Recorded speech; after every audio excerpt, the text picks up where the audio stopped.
Ooh, what's up, Internet? My name's Nerdy. And I'm Claru. And this is the Nerdy. The Wordy. The Book Club. That's right. It wouldn't be Book Club if there wasn't an echo. Yeah, one day that won't happen, but it is not this day, apparently. Not today. How is everybody doing? Yeah, how are we, Chad? How we feeling? We have finished the second book of The Expanse. Mm-hmm. I got my Kamina drummer shirt on, even though my girl's not arrived on the books yet. She has not made an appearance. She has not. And that is tragic, to be honest. Good morning, people. Howdy, howdy, says Blue, of course. Blue commissioned some great chapter reactions this week. Hell yeah, thank you, Blue. I thought chapter 40, we were getting to chapter 40, and I was like, this is weird. Because this can't be the I am that guy chapter. Oh. Only to find out that's a show moment. Yeah. It's one of the best moments in all of The Expanse, and it's a show-only adventure. Yeah, which is fine. That moment kind of has its own version in the books, where he's like, you're not that guy, right? Like, there's like, the idea of that moment is still there in a different way. I actually thought it was really interesting. Yeah. Yeah. No, I agree. This book is banging. I think you said it might be better than the first. Do you still hold to that? Yeah, I do. I think I do too. I think there's just maturing in their writing. I think there's I think the first book is quite good. Right? I really do. I just think that the book has also, their style has congealed a little bit more. Yeah. They don't bring up testicles as much. It was knees. This book, it was knees. This book was all knees. Oh, God. I don't know why. Probably because I don't have testicles. That didn't bother me that much. The knees, because I have a knee that I feel sliding around all the time in ways that We both have chronic knee pain. Oh, my God. The knee stuff was actually, like, it made me feel, like, ill. I was very uncomfortable. Didn't like it. Because we had, like, Prax's knee and Holden's knee, and I was like, nope, not with the knees, can't do it. Yeah. Yeah, not. But we did it. We survived. We got to the end of the book. We did. Before we get into it today, people are bringing up the Pokemon Presents in chat. I didn't react to it. However, the new starters look cute. I don't know that the game, they didn't really reveal. It kind of looks like you're going to play a Pokemon on the Pokemon Snap Island. I don't know. We'll see when that comes out. Oh. Also, we did our patron pick of the month last night. Yes. Training Day is coming. Patrons, you'll get that later today. The full-length version, the edited version, will be next week when Brandon gets it done. It has the greatest moment in Nerdy Nightly history in it. And I just cannot wait. I don't know about that. I cannot wait for you all to see Claris's truly finest moment. Sure. On camera. Yeah. Claris is so mad at me. Yeah, it's gonna be good. Look, they're gonna She's see so it either way, so it's like. But yeah, we can't like cut it out. No, it is far too long for that. Yeah, I love that for us. That movie was not what I expected, but brilliant. We had what a ride. Genius Is film. Claris gonna get canceled? But probably. No, but the comments won't be kind. No, you won't get canceled. You didn't say anything, like, inappropriate. You just had the greatest mental, like, snafu moment we've ever witnessed. I don't even know. It was something. Anyways, this is not that reaction. This is book club. This is book club. Caliban's War. We are back next week with Dungeon Crawler Carl, book 3. The Alchemist's Cookbook? No, the Anarchist's Cookbook. The Alchemist's Cookbook. Honestly, I love it. Yeah. Honestly, it could be the Alchemist's Cookbook. There could be an alchemy class. Yeah. No, I buy that. I mean, Mordecai's kind of an alchemist. Yeah. Yeah. Yeah, I mean... I'm a bit of an alchemist myself. Yeah, exactly.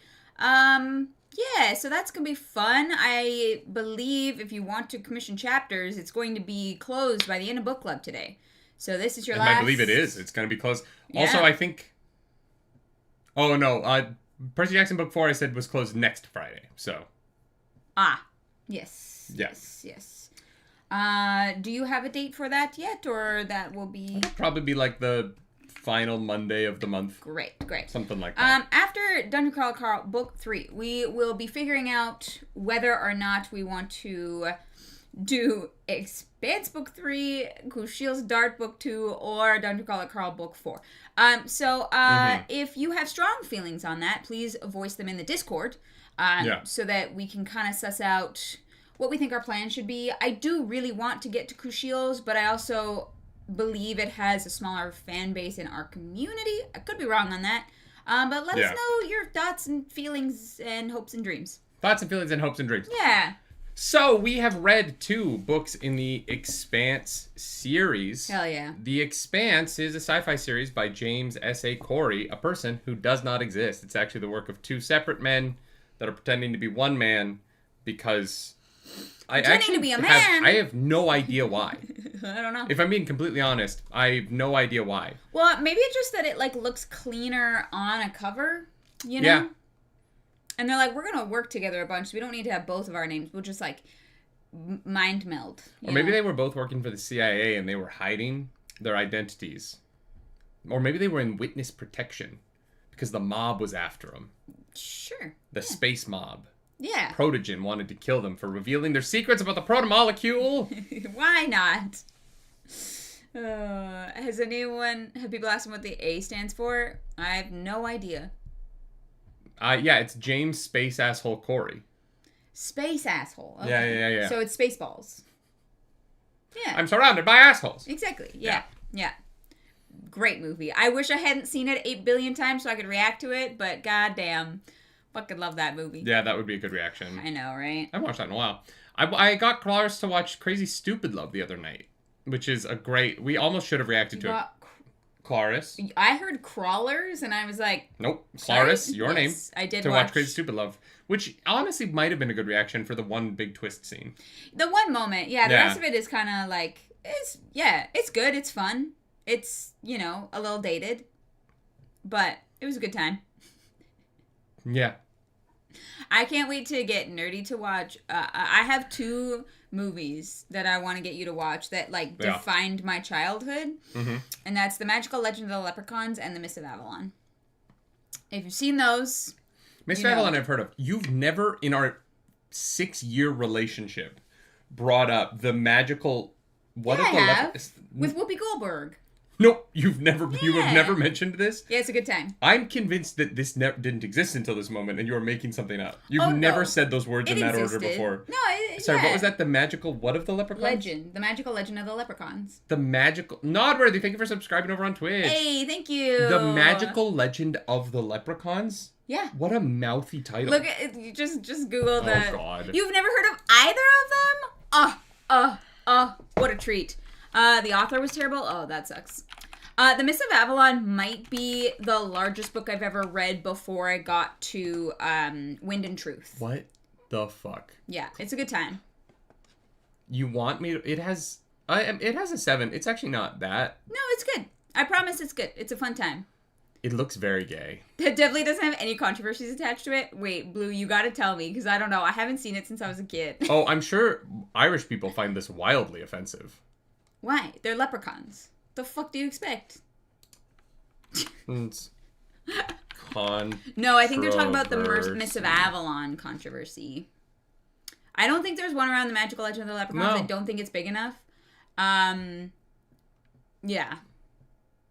It was the AI overview says the Magical Legend of Leprechauns face controversy primarily for being critically panned, overly long, and unoriginal. Yeah, it's Romeo and Juliet. What do you mean heavily it's borrowed unoriginal? from Romeo and Juliet. It is Romeo and Juliet. That's Some what it is. Some viewers found it to be a puppet-centric nightmare.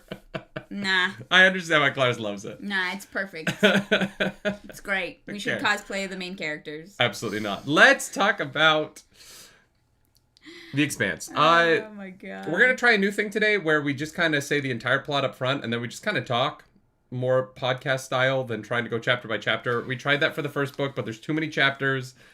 It doesn't work. So, Here's the plot of Caliban's War.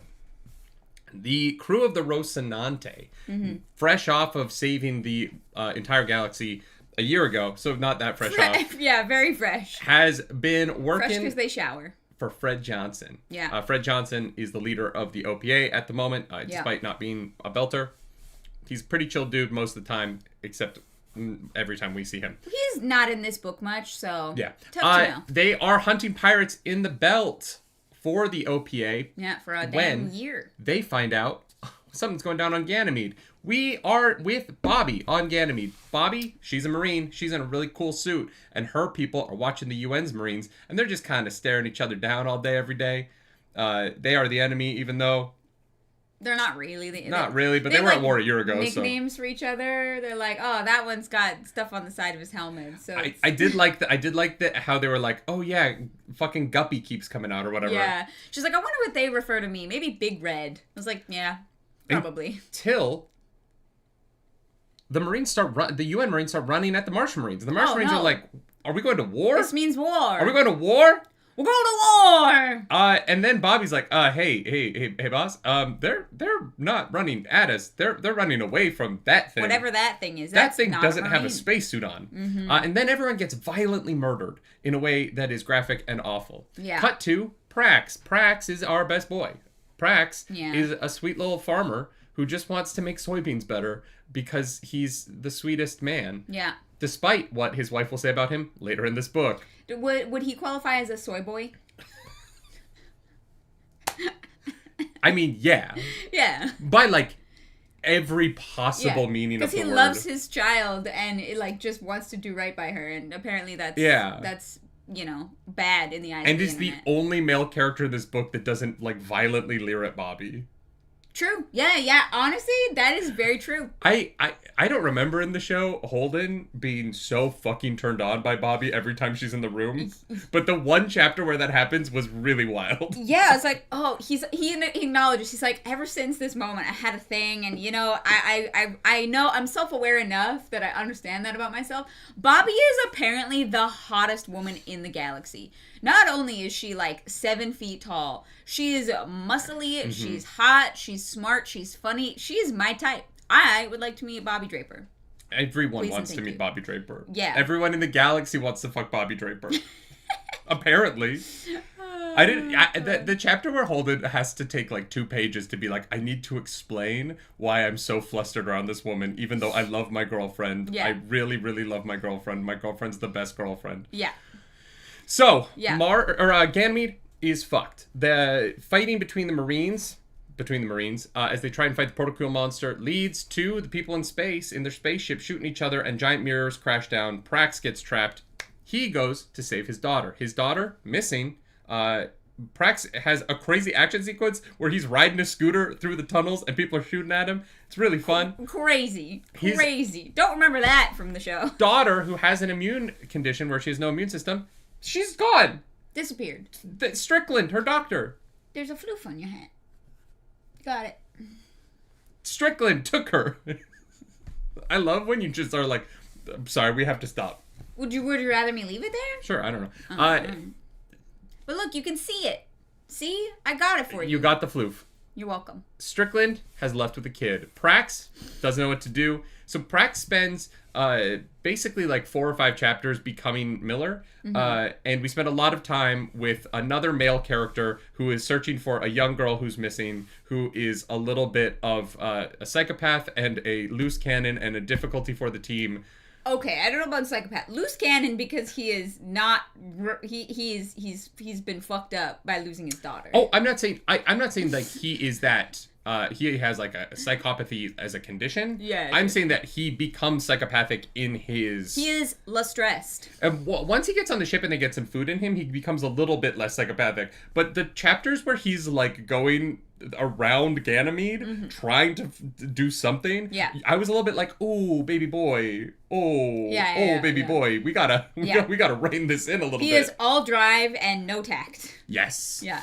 But the book does have, interestingly, despite the addition of Bobby and Eversol as POVs, this book does have a very similar structural thing going on with Prax and the crew that is quite similar to Miller and the crew from book 1. Yes. So, the Rocinante ends up going to Tycho. Fred Johnson's like, hey, we got to get you out of here quickly. You need to go to Ganymede, be our eyes on the ground. Mm-hmm. So we go there. Meanwhile, we're meeting Avasarala. Avasarala is the fucking tits. Avasarala is a small South Asian woman who scares the living shit out of me. But also, else, yeah. God, I want to drink with her so bad. She says the F-bomb more than I do, and that is hard to do. Yeah, honestly, impressive. I was like, I gotta up my curse game, you know what I mean? Yeah. Mm-hmm. I do love the one scene where she's like, cunt. And then she calls the guy and is like, hello! Like, I was like, oh my God. A woman after my own heart. Yes, Avasarala is the best. Yes. I do understand why she's not introduced till book 2. I do think that that's one of the most interesting changes, at least in the first 2 books. Probably the largest change, honestly, is having the Earth stuff being in season 1 as well. Yeah, right? That's the biggest change. Yeah. Yeah, for sure. Yeah. No, I agree with that. I think it's the biggest change. Yeah. I don't know if it's the most impactful change, but it's certainly the largest structural change. Yeah, no, sure. I'll agree with that, yeah. So we go to Ganymede. Bobby heads towards Earth. Mm-hmm. She's got to, give a deposition on what happened. Mm-hmm. There's an incredible scene where we'll talk about it after. We'll talk about the cool scenes after. Let's just get through the plot. Bobby goes to Earth. She fucks shit up.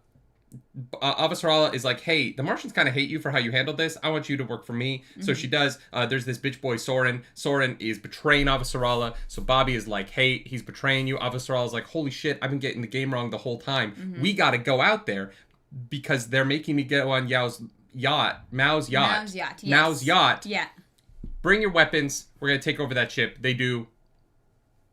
Okay. Meanwhile, we go to Ganymede. We meet Prax. We go fight some people. This is hard to do. It's hard to describe the plot of this book. I know. It's hard to do quickly and then get to the conversation. It's a lot of different pieces. Much happens. Yeah. Prax can't find his daughter in the aftermath of Ganymede, and he just so happens to luckily run into Holden and his crew who are there because Fred Johnson sent them to investigate. Dropping off supplies. What's going on Ganymede? Obviously, it's very suspicious, so we need to check that out. And they have a ship called the Weeping Somnambulist. Yes. Which is... What a name. A nightmare. Yeah. Can you imagine if you woke up in the middle of the night and I was sleepwalking and just weeping the whole time? I'm sure people do. But, if I was just walking around our house just crying in my sleep... That would be unsettling. That's awful. For sure, yeah. The thought of it. If I woke up and you were just, walking around our house weeping, I would be like, I don't. We have a friend I don't know what to do with that. That wakes up yelling. Yeah. Yeah. We we travel with, and it's interesting. And, I didn't know that until that trip. And I was like, oh, I'm so glad we've never talked about sharing a hotel room with you because I would die. You wouldn't go back to sleep. That's your problem. Yeah, my problem is I'm an insomniac. So once you wake me up, I'm kind of just up. It takes me so long to fall asleep. And once I'm up, I'm up. It's a problem. Yeah. She and I can never sleep in the same room. No, absolutely not. So we go there to drop off relief supplies, but really we're trying to figure out what the fuck happened. Yes. And Prax is like, wait, I know that guy despite his really bad beard. And so he's like, you are James Holden and I need help finding my daughter. And Holden, being Holden, is like, done. Let's do it. Meanwhile, Holden's been a little bit gun happy through all this, and Naomi is starting to be like, hey I don't know if I want to be with you if you're going to just I don't want to date Miller. Shoot people. I want to date Holden. I don't want to date Miller, okay? Very different. And so we go shoot a bunch of people. So we go shoot. Well, okay, no, first, that guy is like, hey, I can get the security cam footage to give me chicken. There's a guy, right? And so they go with Prax to the guy to give the guy chicken because they got the supplies. And they're like, it's not a real chicken, but it's like canned chicken or something. It's the spirit of chicken. And I was like, that's very funny. But this guy sees that maybe they have more resources and is like, why don't you give me more? And Amos is like, fuck that. There's a child in danger, and beats him with the chicken. He's like, I will give you more. I'll give you more right to your dome, and starts to bash his skull in with a can of chicken. This is where we start to find out that, like, Amos maybe has an incredibly protective streak when it comes to kids.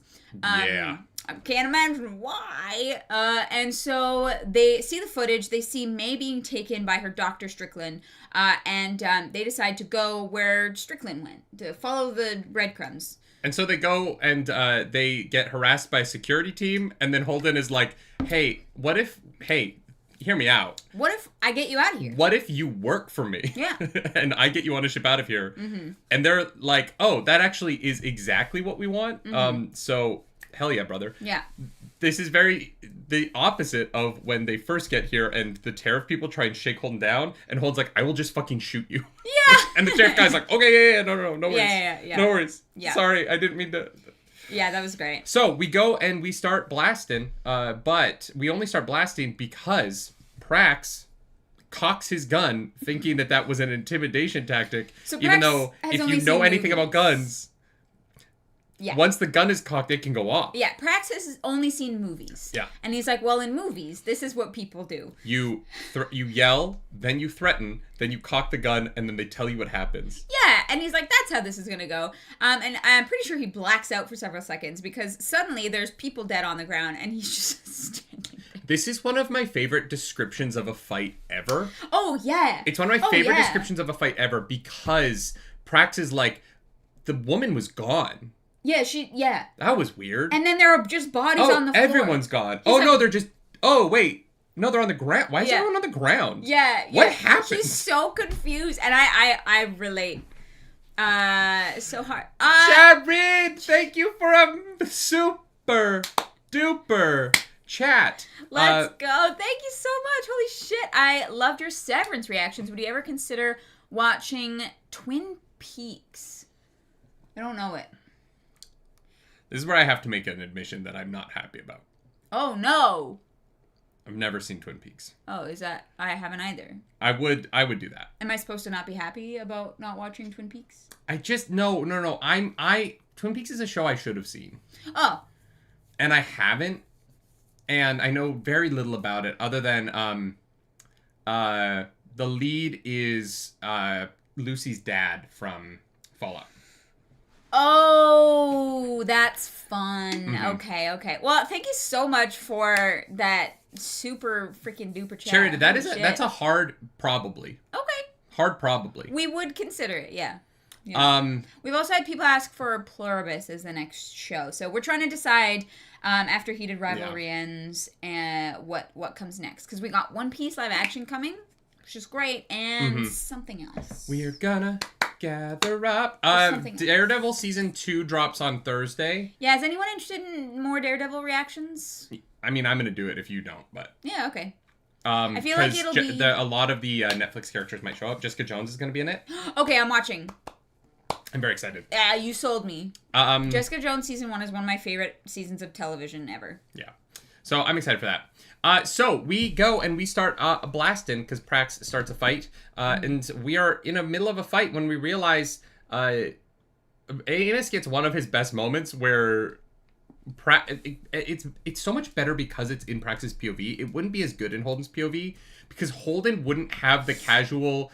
Holden wouldn't remark upon how casual Amos is, but Prax watches Amos have a grenade thrown at them, picks it up, and tosses it back so casually that it, like... I almost had to stop the book. It was so funny. Yeah. Like, it was just such a good moment of... Amos just kind of goes, oh, yeah. Yeah. It's a fucking grenade, I know. guy. Just no, like... I would have been like... I know. Yeah. I'm like, how many times have you done this? Yeah, how many times have you picked up a grenade? That's live already. What the fuck is going down in Baltimore? Bro. Not a place I want to visit, apparently. So we go in and we find that when Amos threw the grenade in, that something cracked open. A little glass case has been revealed to the world. And as we move forward, we find dead bodies. But we didn't kill those people. Yeah, just dead people that are ripped apart and stuff thrown around the room, and definitely nothing to be seen over here. And so we get to a door. Turns out Strickland, all them, they got away. We do find one boy, Baja's kid, and Nodworthy says, can I ask if you were reading a physical book or doing audiobooks? We audiobooked this one. We don't have this one physically. We do both, but this one was all audiobook. This one was all audiobook, and a lot of them lately have been mostly audiobook because we do the audiobook reactions. I've read some stuff for Dungeon Crawler Carl. Yeah. Just because I want to like make sure I understand the words and to look at layout and stuff. Yeah, sometimes I need to see the word because it doesn't like stick in my head if I only hear it, if that makes sense. The ship gets away. Right. So, we find some protomolecule, record that, we get out of Ganymede. Yeah. It's a little bit harrowing getting out. We have to fight some humans from Earth. Oh, yeah, there's just fights happening. But we do eventually manage to get away. Yeah. Some people die. It's pretty bad. We think, Holden sees Amos get shot in the back of the head, thinks he's dead. It was a non-killer round, non-lethal round. Yeah, but he's like, in that moment, I thought you were dead, you know? And like, that's what matters. Pretty rough. Yeah. So, we head back to Tycho. Naomi breaks up with Holden.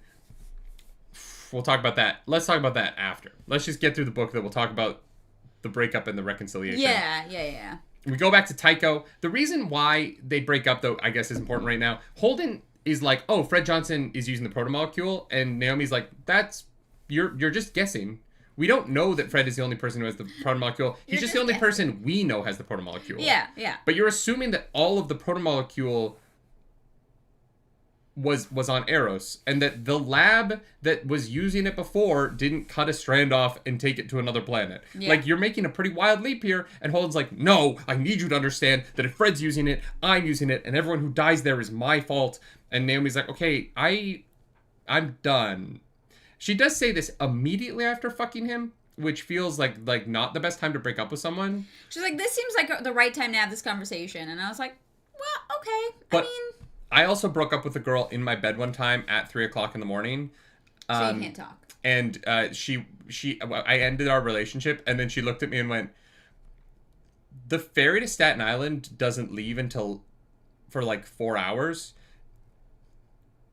Can we just like sleep and then I'll leave in the morning? And I was like, oh yeah. Well done. I'm sorry, I messed that up. That one's my bad. Yeah, well done. So I get this, Naomi. I've been almost. It's not the best time to break up with someone, but I do completely understand it. Yeah. Chad is asking if we thought Amos died in that moment. Not for 1 second, because I've seen the television show. Yeah. I'm not gonna lie. I was like, there's simply no way. If I hadn't seen the television show, I would have. Yeah. Maybe. These books haven't exactly had non-lethal rounds up until this point. Yeah. So yeah, I definitely think reading or having seen the show definitely changes the reading experience of this book. Yeah, we'll talk about that at the end. There's a few ways in which that. Yeah. So we do go back to Tycho. We confront Fred Johnson. Fred is like, you don't get to confront me. I'm your boss. I pay for everything. Yeah. Fuck you. And then Holden is like, fuck you. And he's like, okay. Fred Johnson says, you're fired. Holden's like, am I hard right now? What? This is the best thing that's ever happened to me. He's like, wait, I've never been happier. But Fred does say, it wasn't me. It wasn't me. Na-na-na-na-na-na-na. It wasn't me. Ba-na-na-na-na-na-na. It wasn't me. Ba-na-na-na-na-na-na. Ba-da-da-da-da-da-da. That's about all I know of that song. I know some of the lyrics, but they're jumbled in my brain. Yeah, I really couldn't even tell you where it begins. Yeah, on the bathroom floor.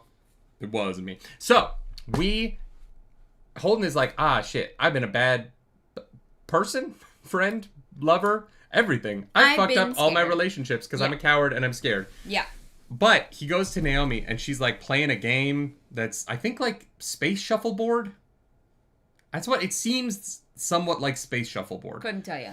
And he calls her over to a booth and they have a little sit down and he's all talking to her and he's like, hey, like, I got fucked up. Fired. Hey, you're right. And she's like, yeah, I'm not ready to come back now, but when you leave, I will. Which basically means I am ready now, but I'm going to make you wait for it.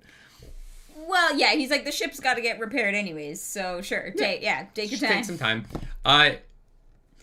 Then it's not for the relationship either, though. He's like, the ship needs you, you know, like.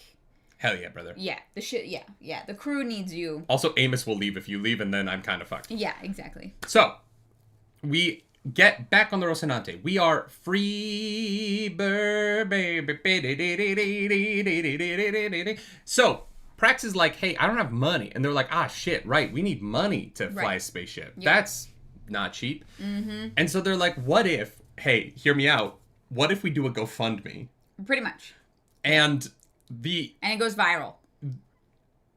I don't remember how they did this in the show. I want to go back and watch it. But God, do I wish that there was like a 40-minute episode of The Expanse that was Alex, Amos, and Prax trying to make a video. You know what I mean? Like, yeah. Without Naomi, yeah.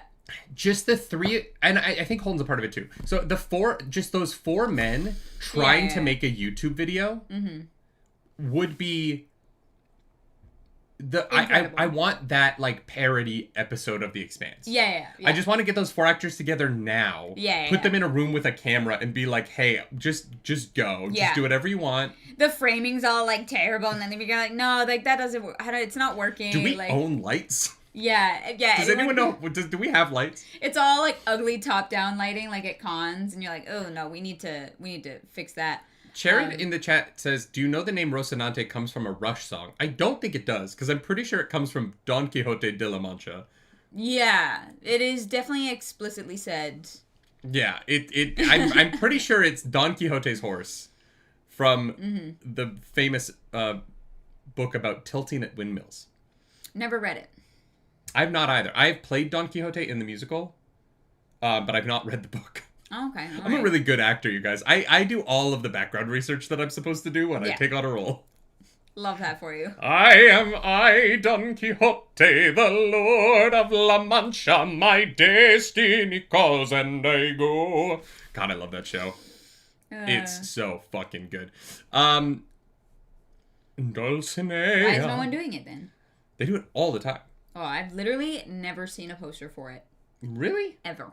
Oh my god, it's been done a lot. Okay. If you say so. It's a really, really fantastic. Yeah. Okay, yeah, the GoFundMe was not in the show, so we are remembering that. I need the fucking GoFundMe scene. How did they cut what could have been the funniest comedy I'm not gonna lie. Possible? The entire time, I was just singing Dear Evan Hansen, You Will Be Found in my head. Like, literally, I was like, this is exactly... Even when the sun comes shining through. When you need a friend to carry you. When you're broken on the ground. You will be found. That's so funny. And when the sun comes creeping in, I don't know. You'll reach up and you'll rise again. Yeah, so we send out a GoFundMe and it starts making cash money right away. Yeah. So we're rich now. We get on the ship. Love that. We head back to Ganymede, in the direction of Ganymede, because Prax is a fucking genius. I love Prax so much. He is like, hey, science stuff. And the geniuses, the fucking rocket scientists on the ship are all like, wait, I'm so sorry. What the fuck? He's like, I figured out, okay. Plants. It's plants. Do you understand how plants work? And they're like, dude, we live on we eat goo. He's like, no. And I'm like, this is why I'm not a teacher. I've never related to Prax more than that moment. Because I'm like, oh yeah. Mm-hmm. I've taught acting classes. You know what I mean? I've been brought in to do like workshops. Yeah. Especially when I'm on tour and like, when you go tour as an actor, there will be like local things that you go do. And I'm always like, hey, okay, kids, like sing a song for me and I'll give you critiques. Sing a song and I'm like, you could do that just like better. Yeah, why don't you just be good? Why don't you just like I don't know, on man. pitch? Yeah. What? Hey, that was bad. I'm like, I'm not a teacher. Not a teacher. The Nerdy Nightly story. The Nerdy Nightly story. And so he's like, science, and they're like, fuck, we don't know, man. Yeah. And so he's like, all right, I'm gonna start from step one. Plants turn carbon dioxide into oxygen. Oh and they're like, oh, okay. Yeah. We get it now. To the rocket scientists, by the way. Like he lays out an incredible series of events where he was up all night basically going through the tariffs. Hey, tariffs? Illegal. But now there's more of them. He goes through the tariffs to find not how the samples of biochemicals get to Io, but the tariffs on the containers coming back to be restocked. With the labels, I think. Yeah, yes. yeah. And so it's actually the return trip that lets him know where the things went. And he's like, they're on Io. And after this long explanation, that is some of the best writing in the book. Oh, absolutely. That scene is fucking incredible. Yeah. It ends with Amos being like, why didn't you just say they're on Io? Yeah. Why didn't you just say that? I don't care about plants, Doc. Just tell me where they are and I'll shoot at them. Literally, yeah, that is Amos. Just tell me where they are and I'll pull the trigger. So, we take off towards Io. Avasarala is on Mao's yacht headed towards Ganymede. Yes. Mao's, we'll talk about the whole sequence of Mao imprisoning her later, but essentially she gets off of that ship onto the Razorback, which was Julie Mao's pinnace from the first book, to launch off because the Earth people are going to kill Holden and Prax because of the GoFundMe. Yes. The first time I think I've ever heard of a government wanting to kill someone for having a GoFundMe. Yes. Well, first they try and do the smear campaign, right? Where they get Prax's ex to be like, oh, he's a wife beater and a pedophile. And everyone's like, okay, what the fuck? He starts getting like hate mail and like death threats, which I can relate to. And Amos... Being called a pedophile by your ex? No, death threats. Oh, okay, good. I was like, I've not heard that story. Death threats. Oh, yeah, we get death threats. We get that all the time. But Amos is like, hey, man, it's okay if you hurt your daughter. Sometimes it just happens. It doesn't make you a bad person. And Prax is like, yeah, it fucking does. In fact, Amos, that is what makes someone a bad person. And Amos is like, oh, okay, good. Yeah, you passed right the test. Answer. Yeah, that is. And Prax is like, were you just going to be okay with that? He's like, oh, no. I would have broken your neck. Killed you. I would have literally murdered you here and now. Yeah, I would have taken your charity money, broken your neck, and left you floating in space for eternity. Yeah. Yeah. I'm like, oh, great. I'm glad we're friends. And so finally, Avasarala reaches out to Holden because... She's like, hey, I'm on a ship racing towards your ship. You're going to die. I'm on a boat. You're going to die. Yeah. So we meet up. We make another YouTube video. This book is all YouTube videos. We just become content creators. I love it. Where Avasarala is like, hey, I'm on this ship now. BT dubs. I'm here with Bobby from Mars. And Bobby's like, I don't think I can legally say that. Yeah. And I'm here with Holden from the OPA. And Holden's like, I don't think I can legally say that. She's like, both of you shut the fuck up. Yeah. We're doing this my way. Yeah. I don't want to hear anything. She's like, Naomi, your hair looks good. I need you to do my hair. We represent the galaxy, and we're working together to save children. Yeah. Earth, don't do anything weird. And Earth is like, what if we fucking murder you, actually? Yeah. Mm-hmm. And so Avasarala reaches out to Mars and is like, hey, Martians, do you want to fight with Jim Holden against the UN? She's like, do you want to form an alliance with me? Absolutely, I do. Good, excellent, yes. So, we beat the UN's soft lily white ass. We spank it like a drum. Yeah, what's his name? It starts with an N or something? Nguyen, that's it. Yeah. Then, Avasarala's like, hey, that was fun. We really like killing people with you. Do you want to go to Io and do that one more again? And the Martians are like, hell yeah, brother. And Holden's like, can we have, like, torpedoes and ammo and shit? And they're like, hell yeah, brother. Fuck yeah.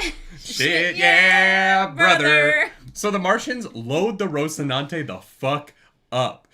And Holden gets a gift for Bobby. Because he definitely isn't trying to sleep with her. Yeah, no, not trying to bone down. Look. If Holden was a real bro... Mm-hmm. If Holden was a real bro, he would have let Amos or Alex give that gift to Bobby. Yeah. Giving it himself, selfish. Yeah, because you're not going to sleep with her. You're not going to cheat on Naomi Nagata. Yeah. Honestly, if I was dating Naomi Nagata, I don't know that I would know that other women exist. I didn't realize that Alex was like in his 50s in the book. Mm-hmm. They definitely aged him down. We also find out, just a small tidbit I want to throw in so I don't forget about it later, he doesn't know he has a son in the book. That line came out of fucking nowhere, too. Avasarala's like, and then there's the captain who has that son on Mars he doesn't know about yet. Yeah, it's like, well, alrighty. Wild. Yeah.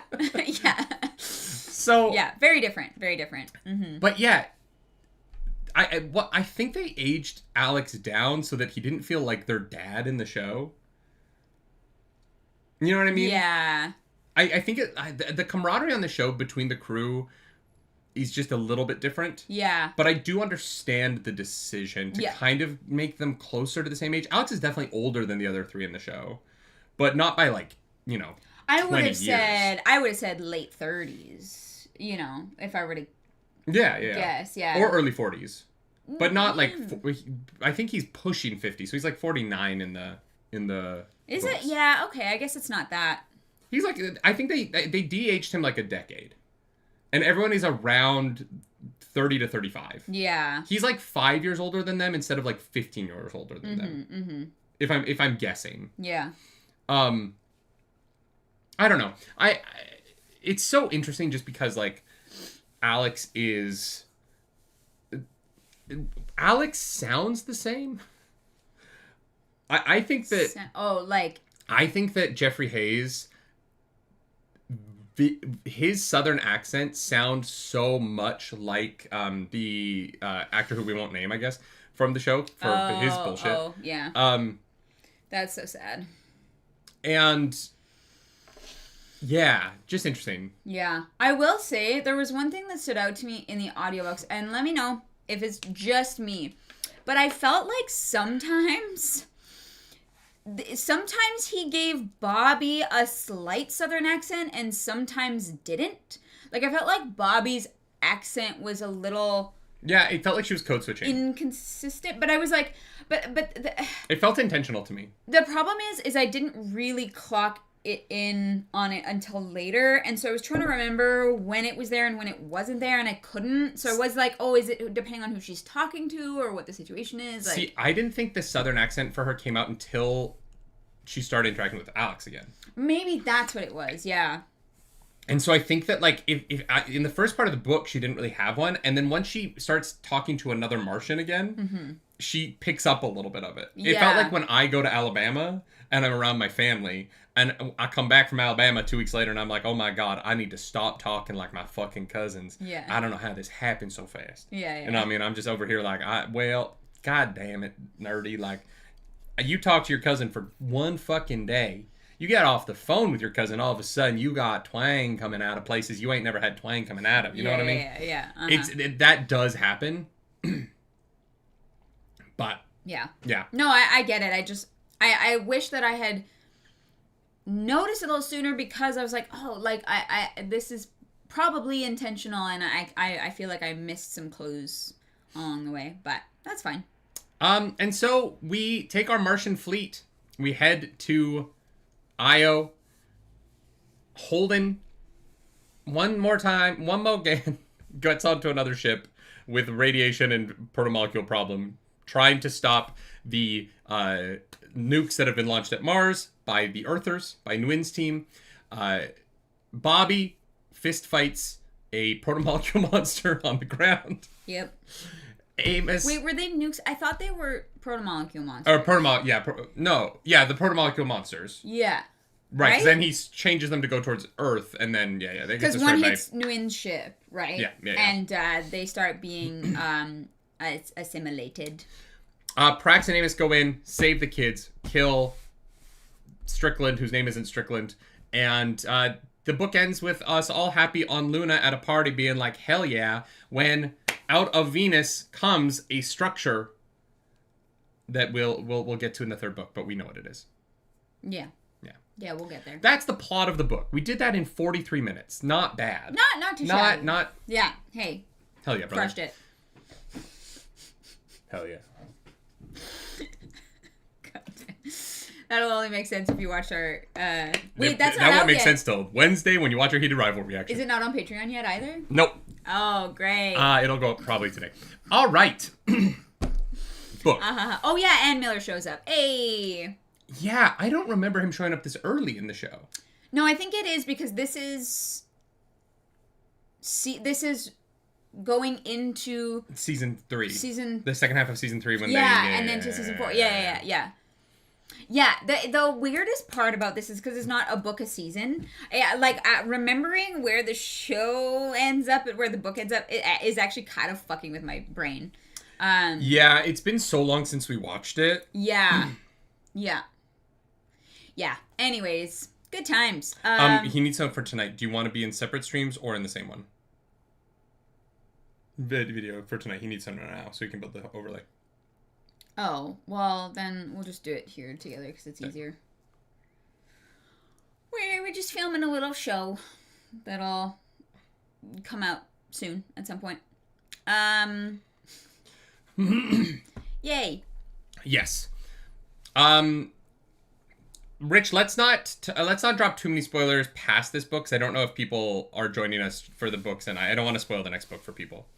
Oh yeah. Just in case some people haven't seen. Try not to spoil the show past season 2. Past season 2.5. No, 3.5. No, this would be 2.5. No, this is the halfway through season 3. Which would be 2.5. Huh? Yeah, that's how math works. Oh, okay. 2.5. Sorry, You said 3.5, which would be the middle of season 4. 2.5? I said 2.5, and you said no, 3.5. Which would be the middle of season 4. Doesn't matter. Yeah. 2.5 is between 2 and 3. Thank you, Blue. Yeah. Yeah, but we're in season 3. Yes, which would be 2.5. Yeah. Yeah. So, we've talked about the plot. Where would you like to start the discussion? Also, now's a good time. Drop whatever questions you want. We've talked about the whole plot. We've gotten it up. You can ask any question you want of us for the next 2 hours and 7 minutes. Any question at all, ever. Try and keep it somewhat related to the book. Please. Oh my god. Yeah, no, I just got confused by that. It's fine. Clarence doesn't do fractions. No.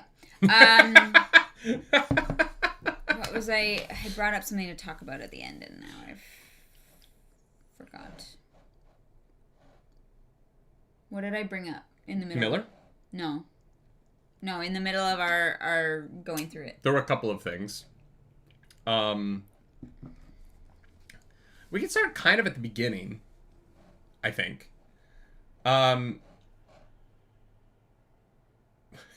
What? I'm distracted by chat. Blue is like, how about that slime? Yeah, if you want to watch Reincarnated by... That time I was reincarnated as a slime. My episodes 1 and 2 reaction are up on patrons and members.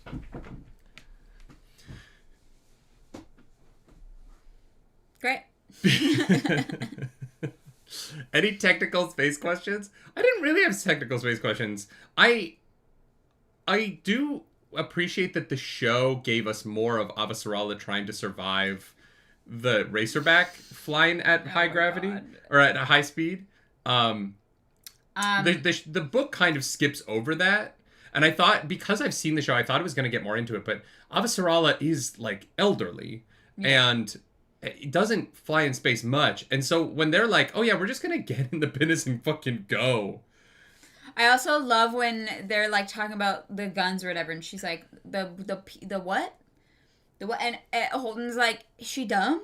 I'm like, no, she just doesn't do the gun thing. Like, yeah, when she's talking about PDCs. That's it. Yeah, she's like, what the fuck is that? He's like, it's our guns, obviously. I'm like, well. I will also say, I think that Jeffrey Hayes, doing the Avasarala voice, manages to do an ethnic voice in a very respectful way. Oh, yeah. Because that can be really hard for a white audiobook author, or voice actor, or audiobook narrator. That's the word I'm looking for. There you go, yeah. I think that he manages to give her enough ethnicity that you get the feel for who she is and where she's from. Yeah. Without it becoming a caricature of the accent. Yeah. It was interesting, because at first you were like, oh. I hated the way he said Avasarala. Oh, yeah, the inflection is different. Yeah, and so that really threw me off. Yeah. Because the show makes it very clear that it's Avasarala. Yeah. And not that, if that was inflection, it wouldn't be wrong, I don't think. I don't know enough about I wouldn't know. The language her name is based on. But because I'm so used to talking about Avasarala, the way it being slightly different was like, huh. Avasarala, yeah. Do you think Avasarala was the absolute most perfect casting ever? Oh, without a doubt, yeah. Yeah, you could not have found anyone better for that role. No, I mean, she's just Short as I mean, what an actress. Like, she's so good in that role. Oh, God, it was... Yeah. I don't think she forgot to say cunt, though. And no, she did. She did? I don't know when it was, but I can picture it. I kind of want that to be my ringtone when I get a text message, but I don't think I could get away with that in public. Probably not. I do love at the end, too, when they have May, and she has to stop herself from swearing. Yes. Hilarious. I relate so hard. Yeah. Yeah. Also, I love the way in which she's grandmotherly. Wait, no. Wait, I forgot. Okay. I was like, there was a line, and I wanted to bring it up, but I forgot it, and I just remembered it. Yeah. It's at the very end. When she says whore, and May's like, what's a whore? It's a kind of frost. It's a kind of frost. It's a kind of... That fucking killed me. Oh my God. One of the best jokes in the books. In any book ever. I don't know what it was. That fucking tickled me. That was great. Nodworthy over on Twitch says, how many windmills do you think the Rocinante has tilted at by the end of book 2? Like 9. I don't know what it means to tilt at a windmill, so... In Don Quixote, the story is about an aging man who... It's complicated because it's a story within a story. So technically it's about a guy who's in prison who thinks that he is a knight that is saving people. And particularly this woman that he becomes enamored with. And tilting at windmills, he thinks that the windmills are giants. And so he's like trying to joust a giant. But it's just a windmill, right? And so it's the idea of like seeing something that isn't there. Okay. He's like, what's his fucking squire's name? But he's like, oh, the giants. And he starts like charging down a windmill. And so he's seen something that isn't there. But he believes that he's doing the right thing. And so Holden is... So is it supposed to be... So Holden named the Rocinante that after he put out the information to the entire world, like, in a way that, like, wasn't helpful? Like, he thought he was doing the right thing? It's about seeing something that you think is there that other people don't see. The books keep showing that Holden is right. You know what I mean? But everyone else thinks that he's tilting at windmills. They all think that he's going out... Sancho Panza, thank you, Embrise. That's his squire. And Sancho knows that he's tilting at windmills, but goes along with him. Like, Sancho knows that it isn't real. So is it about a crazy guy, then? The thing is... Yes, but he's tried to do the right thing, so he ends up having a positive impact anyway. Because it is the effort of... The book is about how being a knight is about being chivalrous and about doing right by other people. Yeah. And how even though he isn't doing the right thing in that he is sane, his attempts to do what he believes to be right leads other people to think that, oh, maybe doing the right thing by others is the right thing. Right? Okay. And so it's about how your goals and your intentions in your righteousness can have a positive impact even if you are wrong. Okay. Because you know what I mean? Kind of. It's more complicated than that. Obviously, it's a long book. But it's sort of a beautiful message about this man who basically has dementia trying to be a knight and having a positive impact on the people around him just by trying. Okay. Interesting. Yeah. Interesting. Okay. Yeah. And, like, it's why, like, the end of Act 1 of the musical, he sings The Impossible Dream. Which is just about, like... It's just about striving towards the dream. Even if you can't actually... Even if you can never reach the goal. Mm-hmm. You can never actually touch the stars. But constantly striving to touch the stars. Which the stars are his idea of being a pure and noble knight and helping people. Yeah. Striving towards reaching the stars is the thing that actually gets you closest to the stars. Okay. Even if you're never actually going to get there. Gotcha. It's a beautiful message. Mm-hmm. Wrapped in a very funny and very well-written kind of story. A very funny and well-written story. Yeah. Okay, and so the whole novel is just really about the positive impact you can have by trying to have a positive impact. Yeah. Okay, gotcha. Rich asked, what do you think of the difference between book and show, with Bobby simply going to work for Avasarala instead of defecting because of Martian corruption like she does in the show? A lot of Bobby and Avasarala's physical space is very different in the book and the show, and it's because it needs to be visualized. I think that the change is good. Yeah. The changes in the Bobby and Avasarala stuff for me are always really strong for the show, because the book's version is fascinating because we're in their minds. Yes. But a lot of Avasarala, like sitting on a bed on Mao's yacht, talking into a phone, would be terrible television. Yeah. And so making it a tense scene where there's guns drawn in the room Avasarala's in and she's hiding behind a couch, stuff like that, it's just more televised. Yeah. This book has a lot of incredible internal monologue that James S.A. Corey, the team, is so good at writing. Yeah. But I don't necessarily think it would work the same way. Mm-hmm. I also agree. Bobby is not nearly as fucked up by Earth in the book as she is in the show, which is a really interesting... Like going outside, you mean? Yeah. Yeah. She has like a moment of vertigo, but then she like goes for a long walk, whereas... Yeah, and we don't even really get to see... In the show, she has to, like, break out of her rooms and, like, unscrew the window and stuff. Like, all of that stuff's cut here. Yeah, well... not cut, but all of that stuff was added for the show to make it not that Bobby goes for a walk. You know what I mean? Well, and it's added to, like...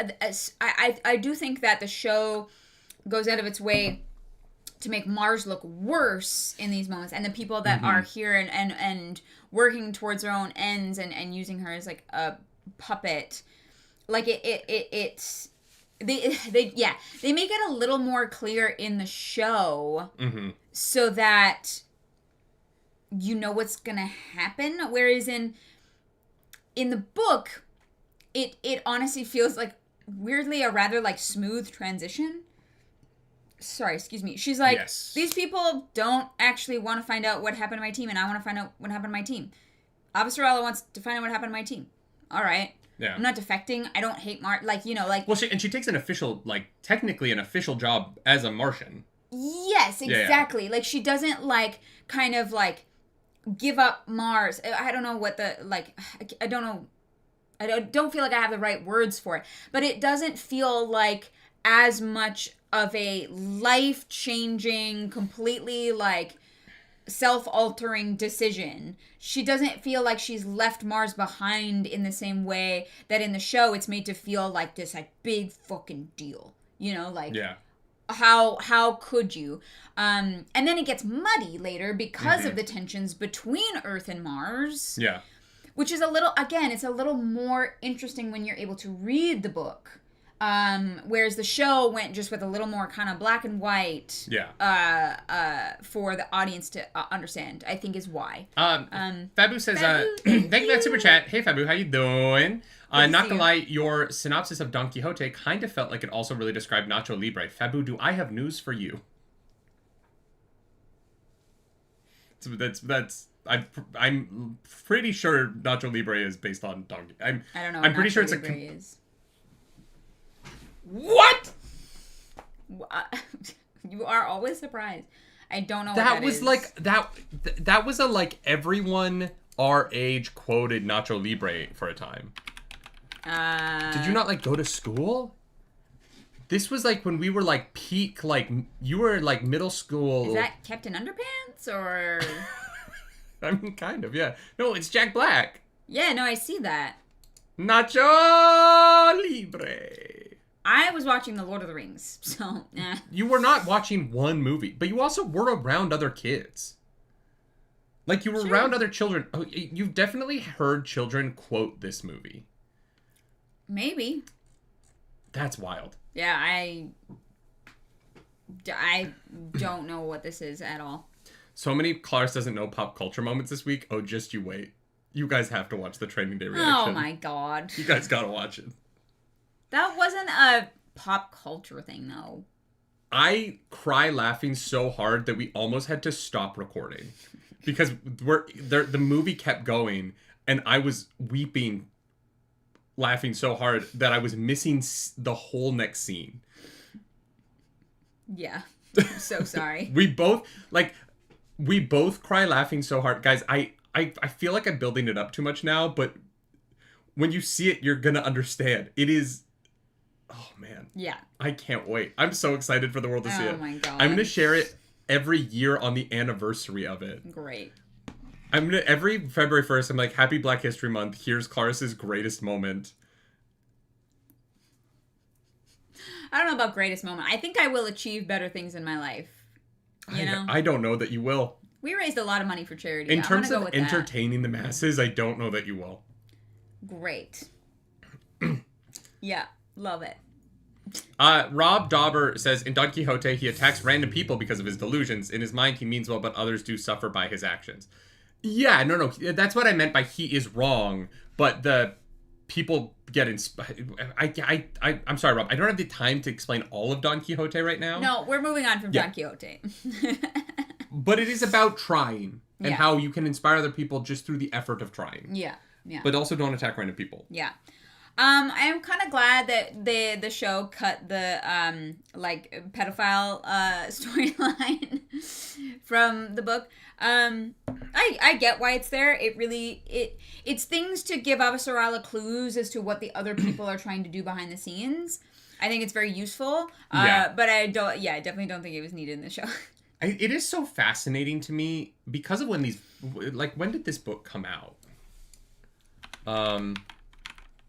I don't actually remember what year this was. 2012. So YouTube was around, but the culture of the comment section wasn't as a big a thing in 2012 for sure, right? Mm-hmm. And it is just so interesting how much this book becomes about person's thumbnail is Expanse series book 1, Caliban's War. By James A. Wait. This is the craziest thumbnail. What the fuck? Okay, I have to put this on screen for you guys really quick. Why? Is there anything that they can't see? No, you're good. Guys, we gotta talk about this thumbnail. Why? We gotta talk about sorry, I know this is a podcast, but we gotta just talk. I also love that our show comes up if you search Caliban's War. Oh yeah, no, it's literally right there. I love that. It's a thumbnail with Kamina Drummer on it. It says Book 1, Caliban's War, and James S.A. This has to be... It has to be intentionally wrong to get people to click on it. Right? Yeah. It just has to be. That's why it comes up right away in Google, right? It has to have been the perfect rage bait because people clicked on it and were like, what the fuck? Right? Yeah. James S.A. Corey... Kamina Drummer's not in this book. No. Caliban's War is not book 1. No. Did he not read book 1? Does he think this is the first book? And the funniest part is there's a photo of the cover that says James. And he didn't... This is the greatest thumbnail. Wait, I just... Are you good? Oh. What are the comments? Oh, it's 4 years ago, 105 views. Okay, so it didn't work. No, it didn't work. Google comments, though. Is pushing the hell out of this video. Wait, that's scroll so down. funny. Scroll down. Love the TV series. Need to get the books in now. Yeah, no. No, yeah, no one's even commenting on the insanity of his thumbnail. Wow. Okay. Great. The internet is a wild place, guys. I don't even know. So, I want to talk about Bobby. Oh. I want to talk about Bobby. Mommy? Bobby. Mommy. Yeah, mommy. Everyone thinks so. Yeah. I will never get over that whole chapter. I know. Every time after I think that I'm okay, and then I look up at her and after I read it, I was like, did I mishear this? And is this actually Alex's POV? I legitimately was like, did we switch POVs to somebody else? And I just no, it's Holden. Bobby is one of my favorite sections of this book is Bobby and her Martian therapist man. Yes, I can't remember his name now, but yeah. Not Thorsten, it's the other one. And there's the whole section of Bobby struggling with PTSD by just repeatedly cleaning her weapons without shooting them. Martin, thank you. Thank you, yeah. And him being like, how many times have you fired that since you got on the ship? And she's like, I have not. He's like, why do you clean it every day? And she's like, I haven't. And he's like, yeah, you have. You cleaned it yesterday. And you cleaned it 2 days ago. 2 times the day before that. She's like, I don't remember that. And I just thought that it was such a fascinating look into... I think that this whole book is a fascinating look into PTSD and the different ways. Well. Yeah. Yeah. The different ways, and Amos as well, right? Like, Amos seems so buttoned up until it's about kids, and then he gives Prax a gun, which is clearly the wrong thing to do. Because it's his kid. Yeah. And and Prax as well, right? Like, Prax is... once Prax has the comments to read through, he's just locked into those comments for every night, all night. He's not sleeping because he's just reading every single comment that comes in. Yeah. Like me in 2020 when we first started doing YouTube videos. We're like, what do you mean you hate our bad baking videos? We're hilarious. We didn't really start getting comments until... Yeah, I know. There's not many comments on the baking videos. I think there's some on the wedding cake one now, but that's because people have found it later and been like, you guys baked your own wedding cake? That's so cute. We didn't start getting... I guess it was more 2021 when we started getting death threats and... Yeah. Oh, I can relate to Prax in this because of what was going on during the Attack on Titan time, right? Yeah. Like, we really liked the first part of Attack on Titan, and those videos were blowing up, and they were doing really well, and we're getting a lot of really positive comments, and then I started to shit on, I was about to call him Aaron Wright. Aaron Wright? No, you're thinking Aaron Yeager. No, not Aaron Yeager. The blondie. Yeah, the guy that I don't like. Yeah. The bad leader from Attack on Titan. Erwin. That's not it. Aaron, right? Yeah. And so there's that weird element of like, I've gone through what Prax went through, where you become obsessed with every message that comes in because you're getting, that level of hatred. And, when things were getting clipped out of the Patreon so that people on Twitter could get mad at us before they were even on the public YouTube. Yeah. Like, it was a wild time. Yeah. And... Now, granted, my ex never came out and said that I was a pedophile. Yeah. It's great. Which is... yeah. They're definitely not able to relate to that part as much. It's not an accusation that's ever been levied at me, thank God. Yeah. It would be hard to levy that at me because I don't spend time around children. I really don't know how that would... someone would... Yeah, I don't know. Yeah, I'm not a person that... I'm like trying to think. We're like, damn, they're hot. And they're like, 40, 50. Like. I'm trying to think the last time I had a conversation with a child one-on-one. I talked to Vicky's kid a year and a bit ago. Sure. Yeah. Yeah. Yeah. Yeah, I don't know. Yeah, I'm trying to think of the last time I was alone with a child. Might have been I might have been 18. Yeah, I'm like, I don't know, maybe your nieces and nephews at some point, but not really. There's still other people in the house. I don't think I've ever been alone with them. Yeah, true. Ever. Yeah, because you don't really babysit that. No. When we're home, we're there to see everybody, so it's not like we're all in a big room together. Yeah, exactly. Yeah. Yeah, it's just one of those interesting things. But yeah, someone in the chat said, Rich Stewart says, Prax has a much tougher time in the book than the show. I agree with that. I want to talk about Bobby, but we're talking about Prax. Yeah. Prax really goes through it in the book. Yeah. He gets the shit end of the stick almost every time, and it's much more intense. I don't know that it would necessarily work in the show. Yeah.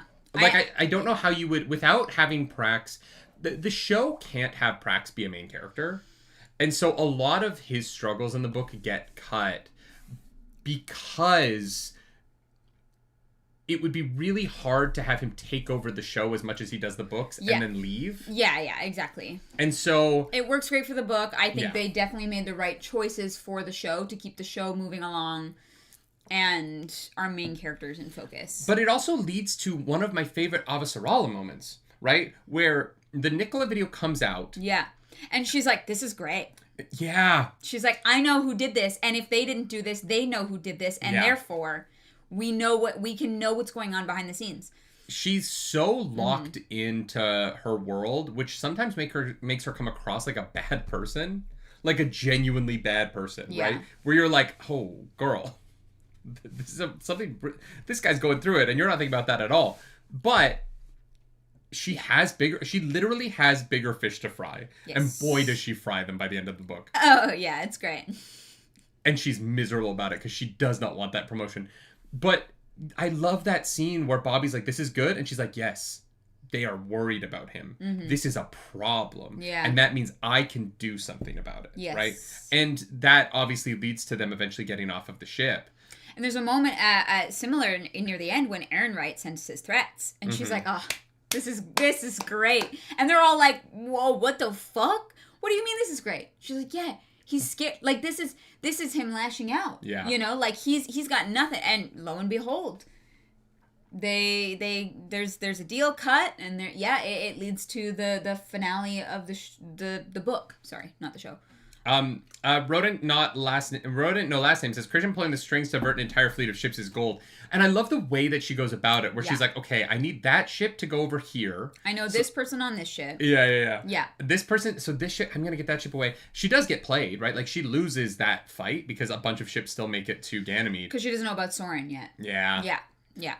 I like Soren a lot as a character for this book. Yeah. Yeah, I thought he was great. I was really sad when the betrayal happens because I loved their relationship. Yeah, the banter. Like, there's nothing quite like a young twink and a like bitchy old queen. Yeah. The friendship between a young twink and a bitchy old queen is nothing like it. A truly unique queer friendship. Yeah. It's a kind of mentorship that's really hard to find. Yeah. And if Soren hadn't betrayed Avasarala, if he'd stuck with Avasarala, he would have been like everything. Yeah. Oh yeah. He would have had the keys to the kingdom eventually, and he just fucked it, man. Oh, he fucked up so hard. But I do love, honestly, his function in this book to show us like Avasarala is so incredibly smart. There's so much that she is capable of and can do, but also she had this blind spot. She is not infallible, right? And she takes it in her stride as part of the game. Like it like him being there and how he betrays her and the way he betrays her and how she's able to insight that she knows that like Bobby is telling the truth. Yes, it was so fascinating. Like I loved how it played out and that it was there in this book because we're in her brain. Mm-hmm. In the show, again, that's a much harder task. And so I understand the changes. It is so interesting talking about the differences between the book and the show in this because like the outline feels like the same. You know, but how we get there is different. Whereas I feel like shows kind of start failing when they change the outline, you know, and people are like, well, like, this doesn't happen, you know, yeah, I feel like that's the dangerous part, is changing the outline, changing the bigger picture. Yeah. Mm-hmm. I think what they did was really smart. They changed the how people got to where they did and some of the whys and like the little like internal things, but the structure, the general picture is still the same. And I think that's why it's so successful. Yeah, I also think the show really looked at what does this look like? How, like a lot of the changes made to the show. Let's talk about Mao's yacht, right? Yeah. Like, the Mao's yacht sequence from the book is not a great action sequence. There's the one moment where Bobby like leaps across the kitchen and just immediately wins. Yeah. But it's not that tense. No. The reason why the show version of it involves there being a tense standoff in the room with Avasarala. Yes, where people are actually in danger. Yeah. And so there's tension visually. Yeah. And you understand why it's tense. The show's version of it, the book's version of it is Avasarala's never in danger. No. Bobby fucking wins. Climbs through the ship, and it's the first time we get to see her be a Marine. Yeah. Against the foe she's trained to fight. She's like, my suit is literally built for this. And so it isn't tense. It is about us as the audience getting to watch her mind work. Yeah. But because the show isn't in her mind, it would have just been watching a woman go up an elevator. Yeah. Or, be like, oh, the elevator doesn't work. Okay, I'll take this. Okay, this doesn't work. I'll take this. Yeah, like, yeah. visually, it just wouldn't function. Yeah. Right? Yeah, it would have been different. And so the exact same beginning and end happen, but the middle is just, how do we make this television? Lona Boy says, like, Wheel of Time. Wheel of Time doesn't ask, how do we make this television? I was saying, when you changed... No, I know, that's what I'm saying. Sorry. The way in which the Wheel of Time envisioned the books was, what if we tell a different kind of story? Yeah. Like, fundamentally, the books and the show are telling different kinds of stories. Yeah. Whereas with The Expanse, this is the same kind of story. We just have to make this look more interesting. Yeah. Than the tension that the book finds in, how do we get outside the ship? In the show, it'd be like, okay, and then you just watch her go over to the wall and rip the wall open. Well, she goes up, she's like, you're handing over the ship, and the guy's like, man, I was just doing the orders. The orders are in the ship, just so you know, just so we're all good. I object. And she's like, well, I'm taking the ship. And he's like, oh, great, okay, yep. I did my part. I did my best. As long as it's on the record that I said no once, we're good. One thing I really liked about the book, particularly when it relates to Bobby, and I was going to bring this up a minute ago, Bobby like genuinely is indoctrinated to view Earth as the enemy. And watching her fight that throughout this book and try and figure out what it means for her to view Earth as the enemy, and the way in which she, like, is itching for violence but doesn't want to hurt people that badly is really fascinating. Yeah. She has a deep desire not to do too much damage, but really wants to hurt people. Yeah. And that tension in her makes her such a weird Marine. Because there's the scene where she's fighting people with ovens, literally with ovens. Yeah. In the ship. And she's immediately like, she gets upstairs and she's like, on the way up, she's like, fuck, I don't want to space those guys. Yeah. Like, I'm not in case trying any of them to kill are anybody. Still alive, yeah. Right? And she's also like, I gently nudged the guy and he went flying across the room. She's like, whoa! And he's just like, I'm like, oh god. But there's also like the moment where she's like, I turned off their life sign indicator because I don't want to know. Yeah. And so she's been thinking up until this moment. She's like, God, I just want to hurt people. And her and Christian have these great interactions where Christian's like, you cannot kill enough of them to bring your people back. Yeah, none of these people were on Ganymede. And Christian's like, you can't save enough people to save your son. And they both understand that. But God, Bobby wants violence. She just wants violence in a way where she wants, like, video game violence. In a world where she has to do real violence. And it leads up to the end of the book where they go into the point where it's like, you can either go fight the humans or you can go fight the thing that definitely isn't a human anymore, even though it was a child. And Bobby's like, hey, Amos, you go fight the real... I'm going to go fight that thing. A, because it's the harder target. And B, I don't have to worry about all this moral shit I've been dealing with all book. Yeah. Because it's just an alien death creature. Yeah. I just get to punch in my big suit. Yeah. And I'm like, I get that. I get that. Yeah. Bobby Draper is John McClane in Die Hard in space. Yeah. No, I love Bobby. It's so tough.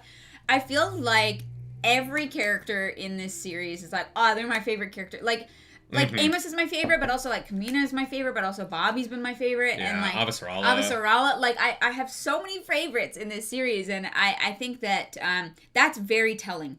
Yeah. I don't often have this many like favorites where I'm like, well, no, they're my favorite. Like, I love all of these characters, and I love these different versions of them because I don't ever feel like they're like fundamentally different. I just think that they're expressed differently. And I've been really enjoying that because I do think fucking around with a character fundamentally, like a main character, is really tough to pull off successfully in an adaptation. Well, and I was just talking about that on Wednesday in my Percy Jackson talk about book 3, where like the way the show handles a certain character at the end of season 2 means you just can't do the book at all. Yeah. And it's like, oh, like you have to just rewrite it now. Like the downstream effects of just fundamentally changing a character's relationship to something, like, it's like, oh, like you have to just rewrite it now. Like the downstream effects of just fundamentally changing a character's relationship to something, like, it's like, oh, like you have to just rewrite it now. Like the downstream effects of just fundamentally changing a character's relationship to something leads to the problem of like, well, and then the next book you have to change everything, and so the book after that you have to change everything even further, because you can never quite course correct all the way back. Yeah. Let's talk about what Emery says, because this was one thing I did want to mention, is they spent the whole book going, I hope they haven't killed May already. Mm-hmm. And we said in one of the reactions, this book would have been a much different experience if we hadn't watched the show first and known that May was okay. Right? Yeah, I was actually thinking about that. I actually think that we do know in the show that May's okay. Because we see her throughout. I was thinking about that. Because we did say that. But I think that there's May's POV on the show where we see her, because we watch her in the show, and Blue actually just brought this up in a comment, but we actually watch her in the show watch that other kid slowly turn into the protocol monster. So 100%. The show doesn't leave May's status completely nebulous. No, but the book does. If we had read the book without watching the show first, mm-hmm. I would have been there being like, yeah, May is probably dead. Like, Prax is right. Like I think, I really do think that it is quite possible that May is dead. We talked about that this is the kind of book where that could be true. It is dark, right? Mm-hmm. Like, kids die. Yeah. It is war. It's this really awful thing, and it's a really rough world. We had a main character, crew member die, right? Early in book 1.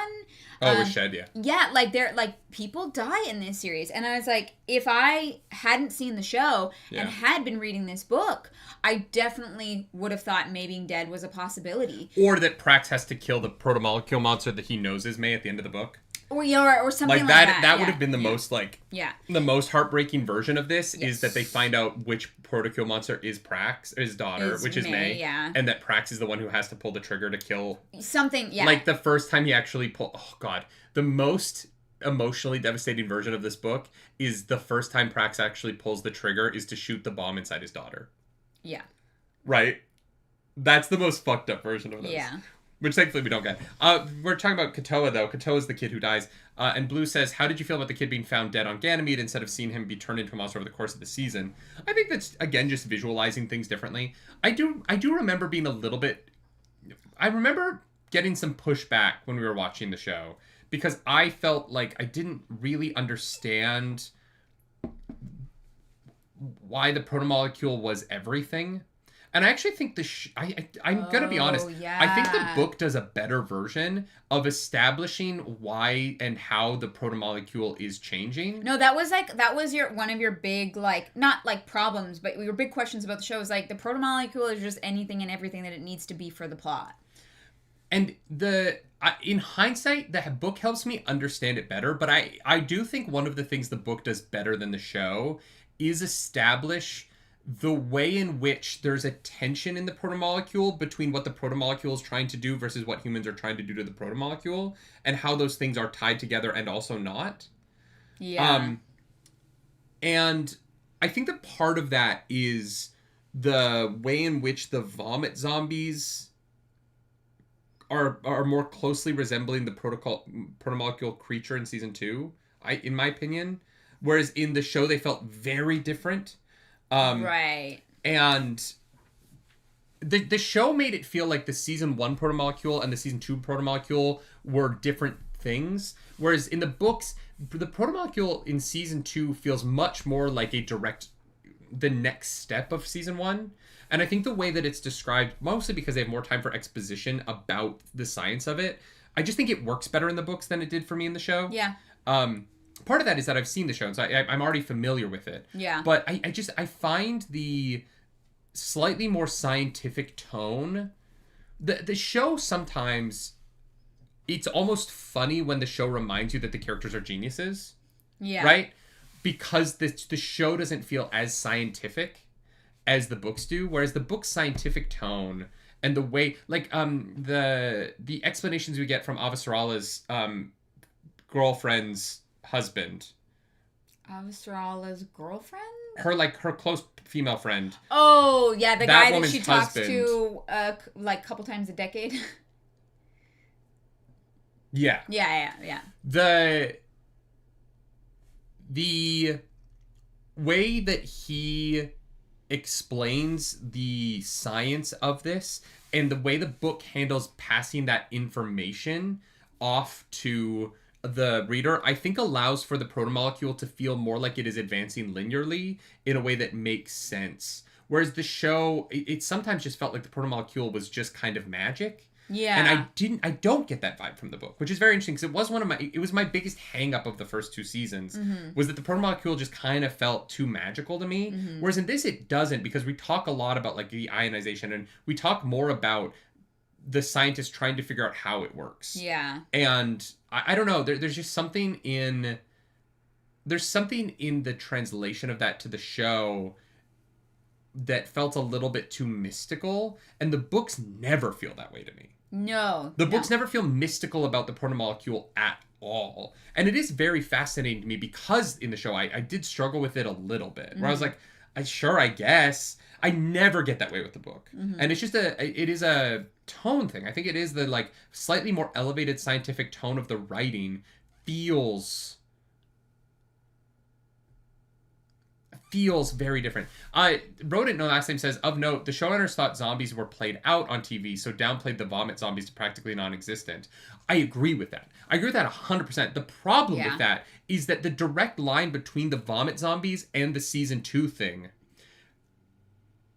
is the direct line of those two ideas makes more sense to me in terms of how Protogen is thinking and studying and creating these creatures. Yeah. Whereas in the show, the way the show handles season 1 makes the season 2 creature feel like it kind of comes out of nowhere. And I just think or the season 2.5 creature. I just think it's a stronger idea in the books. And the connecting points between the protomolecule is just, I do think it is handled significantly better in the books than I thought it was in the show. Yeah, I think that's fair. I got a lot of pushback from people being like, why don't you just like it? Yeah. And I'm like, I don't know. There's just something weird about these ideas don't feel coalesced. And in the show, they feel so coalesced. Yeah. Or sorry, in the book. The books, the book version of this feels so intentional and like it's driving at an idea. Yeah.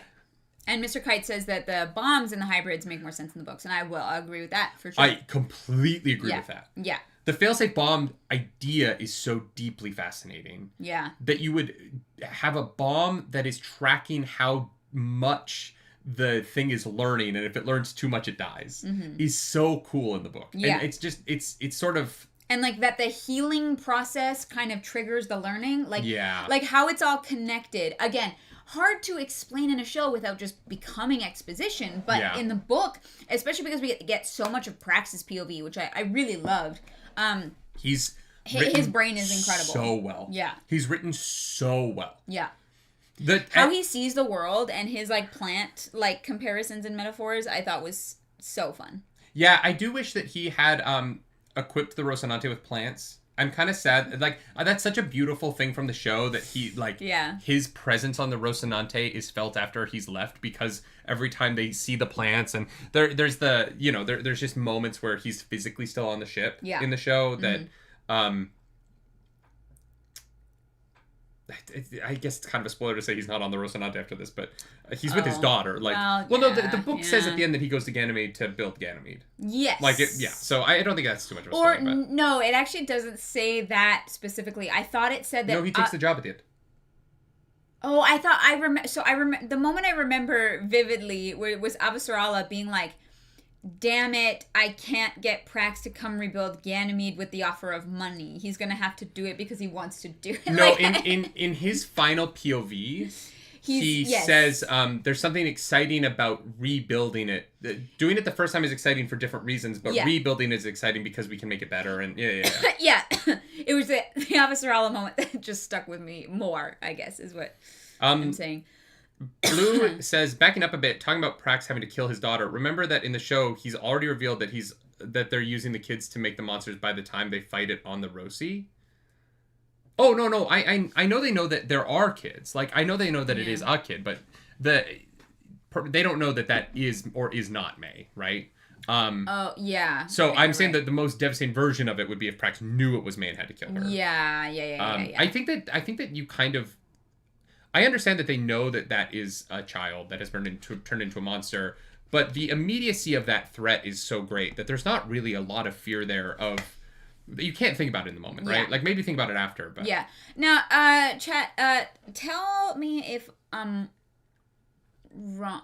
Oh, no, I'm thinking of a different scene. Great. I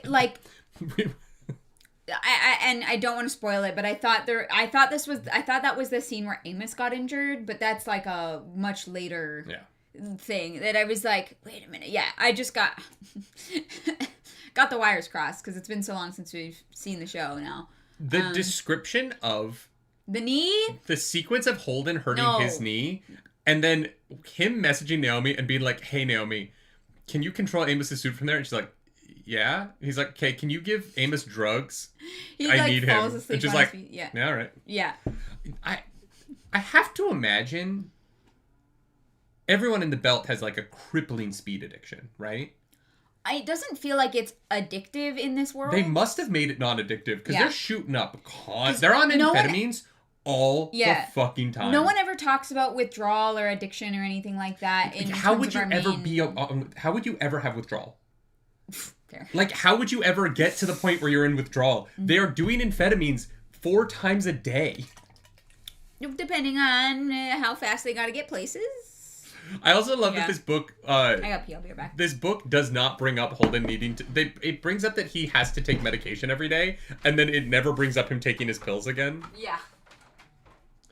James Ross says, I take them for ADHD, and I have no trouble going on and off of them. The version of the drug that you're on for ADHD, and what you would have to take in order for the drug to have the effect that it has on them in space would be like we're talking about a dosage difference with such a magnitude of difference, right? Your ADHD medication would not wake up someone who has a concussion and give them the ability to go fix a ship. You know what I mean? Like, the dose that they must be hit with in order to accomplish what they are accomplishing would be, with the amount of pain and like what's going on in their systems, would be like a crazy levels of amphetamines, right? We're talking about like doing meth, right? Now, obviously, it'd be cleaner than meth, but and I'm sure they have some kind of like it would be the same drug of a different dose. I took a high dose as a kid and would fall asleep in the morning if I didn't take them. That's wild. That's crazy. Kind of like everyone drinking coffee all the time, IRL. But they're also drinking coffee all the time, right? Like, there's a scene in this book where it says that Holden sat down and drank 5 cups of coffee. And I'm like, oh yeah, of course he needs to drink 5 cups of coffee. He's shooting amphetamines all the time. Babe, you drink 5 cups of coffee. I do not drink 5 cups of coffee. Yes, you do. You think cups are this big. That is not a cup. Do you know how many cups? Well, it depends on how far around it is. Okay, if it was this thin around, maybe. Okay. This man is like, yeah, this is a cup of coffee. The amount of caffeine that you would have to drink to feel it, given the amount of amphetamines they're shooting up with, would be crazy. It would be a crazy amount of caffeine. I don't think it's that much more than you think it is. You drink Gamer Steps, and you drink, like, several coffees a day. Yeah, but I have a crippling caffeine addiction. Uh-huh. Literally, like, I have a crippling caffeine addiction. I'm aware. I know I have a crippling caffeine addiction. I don't want anyone to think that I think my relationship with caffeine is healthy or normal. Well, you can't judge Holden then. I'm not. No. I'm not judging him. I'm saying that, like, yeah, that the drugs, because they're doing amphetamines so often. Yeah. In order to feel caffeine, you would have to have insane doses of it. I don't feel caffeine, so I can't relate. Yeah. James says, I'm out of my meds because of the shortage. What do you mean the shortage? Is there a shortage of meth? Not meth. ADHD meds. I'm currently compensating. That's meth. It's not meth. Yeah, I mean, usually it is. It's just not in a different dose. Meth. Yeah. I no. mean, it's their amphetamines. Yeah, but it's not fucking it's meth. Well, no, it's not like street meth, but it's methamphetamine. Like. Yeah, okay. Like, it's not... It basically... I'm not like... It's different, but it is meth. Sure. 2 molecules is a lot. Like, I'm just saying, like... There's also a bunch of different ADHD meds. Like... There's a reason why... There's so many of them. There's a reason why it's kind of a controlled substance. Because you're... Like, Adderall is basically just Yeah, it's an amphetamine, not methamphetamine. Yeah. It's like... It's... Look, it is basically meth. In a different dose. And slightly less dangerous. So I raw dog it. So I don't do meth. You raw dog meth? No, it's my ADHD. It's basically meth. There's nothing wrong with that. Every drug is basically something worse. You know what I mean? I mean, sure. You can make... Depends on what you take, okay? There are so many different ADHD meds now that, like, maybe I should give it another shot. Methylphenidate is not methamphetamine. I mean, I just said it's basically. Let's just switch to MDMA, yeah. Oh my god. I know it's not exactly meth, you guys. I'm not, like, dumb. I'm just making jokes. Oh my god. Adderall is basically meth. Live with it. Sure, yeah. Lots of people do. Yeah. Some people take it when they're not supposed to. Not me. I've never done Adderall. No, I don't think the one that I tried was Adderall. Can you imagine if I did Adderall and it did, like, fix everything? That would be wild. The prescription I don't think it fixes autism. Well, you might be ADHD, but who knows? I can't remember which was the one I got prescribed. But it was such a horrific experience that I didn't try anything else. So. Yeah. Yeah. I don't think it was Adderall. Don't remember. What else do we need to talk about? What have we not yet discussed? Holden and Naomi's relationship. Ritalin. We could talk about. Do they still make Ritalin? I thought they were done with that one. I wouldn't know. Yeah. Holden and Naomi, one of my favorite things about this book is watching a adult relationship fall apart and come back together without, like, narrative insanity. Oh my god, yeah. Without, you know like, I mean? Why didn't you just talk about this, or why did you keep this? Like, I hate the televised fake drama relationship bullshit, and I do think that I do think that being how TV handles relationships has made people in real life worse in relationships. Yes, because people don't know how to communicate. People don't know how to have a relationship because TV has made it seem like it's what it's not.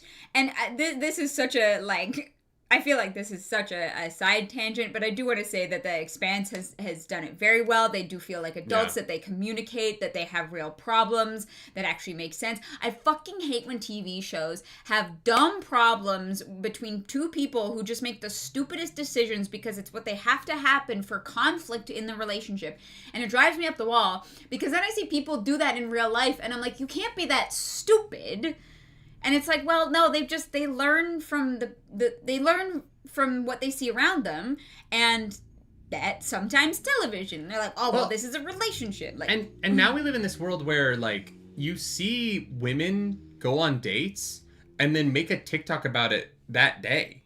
And then that TikTok is stitched by the guy she's talking about, who's like, oh, I guess I'm not going to go on a second date with her because this is weird. Yeah, I mean, that is weird, yeah. And there's guys being like, hey, like, maybe don't talk about your dating life on TikTok if you want your dating life to work out. Like, yeah. If someone sees that you're going to talk about your every date you go on, they might be, a great guy that you really like might be like, hey, we don't know each other yet for our relationship to be public from the beginning. Yeah. You know what I mean? Like, and that is crazy to me. Every time I see a woman whose, like, content is that she goes on dates and talks about them, I'm like, girl, are you happy? Yeah, I know. I can't imagine you are. I doubt it. I mean, when you go on a date that is particularly wild, you get a good story out of it, but, like... Yeah. I don't understand it. And I have to say, this book series and how it treats relationships is so fucking refreshing. Yeah. You know, at the beginning, when Holden was like, I like you, Naomi was like, this is what I've seen in your past, and we're going to talk about this. You're a fuckboy. Yeah, I'm not saying no, but I'm also not going to pretend that this doesn't exist, right? Yeah. And, they do go through a whole year of attacking pirates that we don't really see how the conversations go on, but we do see Naomi bring it up several times, be like, this isn't you, this isn't the person that I wanted to be with, and she does take a stand. She gives him a chance to kind of figure it out, and sometimes people really need that kick in the teeth to figure it out, right? Because they could have gone on forever and had the relationship sour and become unsalvageable if they hadn't had these conversations, right? So. And that's what a lot of people do. They never have the conversations, and things turn bitter and they turn ugly, and there is no saving it. Well, and I think that what Naomi represents particularly in the breakup scene after they have sex, is a version of a conversation where Naomi is aware of and respectful of the fact that Holden has PTSD. Yeah. But is not letting that give him a pass on his behavior. Absolutely. And I do think that there are people who excuse their partner's behavior by being like, well, he went through this and it's really hard. Yeah. But at the same time, she's not excusing it, but she is also saying, like, I do have to protect myself. Yes. I do have to be careful about myself. Yeah. And I love you. Like, I love you. I'm still in love with you. I haven't lost that. Yeah. But the you that I'm in love with is a little bit missing. Yeah. And I know why. Yeah. I get why. Yeah. But I can't just accept the why. No. And hurt myself and put myself in danger because of it. Mm-hmm. I don't want to watch you die. Because you are making choices that I don't think are you. I will die with you if you're making choices that I think are you. Yeah. But I don't want to watch you die making choices that I think aren't you. Yes. And it's a really interesting, like, respectful conversation that leads to the breakup. We'll get to the reconciliation in a second, but Light Blind Fool, thank you for that super chat. Thank you so much. Hell yeah. I don't understand why they haven't made shirts that are screens so everyone can communicate in memes yet. Oh, God, don't... Oh, we're all God, just Teletubbies. Don't do that. And you have, like, a controller. Yeah, fuck, man. I mean, honestly, like... Or your AI chooses the memes for you because it knows you so well. Ew, no. You lost me. I was like, I'm kind of into that. I like communicating in emojis and, like, GIFs and, like, memes and stuff like that. I think that it is very funny, but you just ruined it for me. Thank you for that super chat. Yeah. Mm-hmm. Then we get to the reconciliation, and what I find so refreshing about the reconciliation scene in this is that there's no romantic gesture. There is a marriage joke and I love Holden being like, she seemed really against the idea of... She seemed more not into it than I wanted her to be not into it. And, like, if you've seen the show, you know, like, more of what happens later on. Yeah. And so I don't want to spoil that for people who haven't seen the show past this point, but I really love where that story ends up going and the whys of that. But in the book's version of it with Holden here is he's not making a romantic gesture to Naomi. Mm-hmm. He is making a romantic gesture to Naomi by not being romantic, by being practical and showing her the way in which he is thinking differently about their future. Yes, and it's not, I have to win you back right now. It's that I understand if you don't want me back, but I it's not going to be like, please, you have to be with me. Like, we're destined, we're soulmate. Like, there's none of that. It's just so real, and I loved that. So many times when relationships have problems that aren't related to the, like, romantic part of the relationship, but are related to, like, hey, you're doing this thing. Yeah. Well, if you've done a bad thing, it's different. But you are acting in this way that I don't like, right? Yeah. You're very gun happy. You're very, Holden, it brings the crew together and is like, let's become a crew together. We are going to co-own. We're going to do this as a unit. Yeah. He is showing Naomi that the man that she fell in love with is still there. The way that he thinks that she loves about him is still there.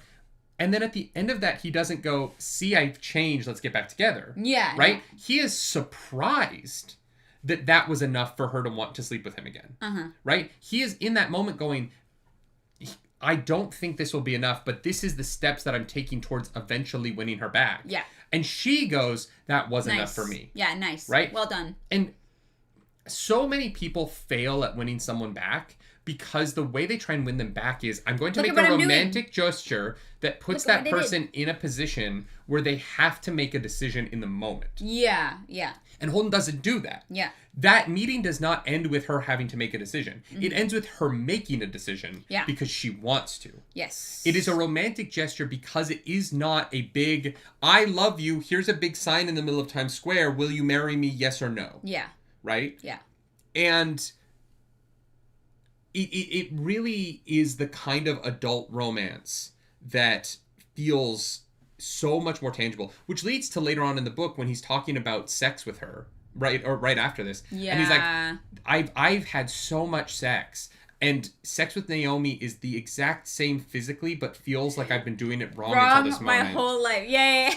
Because I love her. Yeah. Because it is a physically different act. Because I love her now. It's not about my sexual prowess. Yeah, it's about intimacy, not prowess. It's a great way of putting it. Yeah.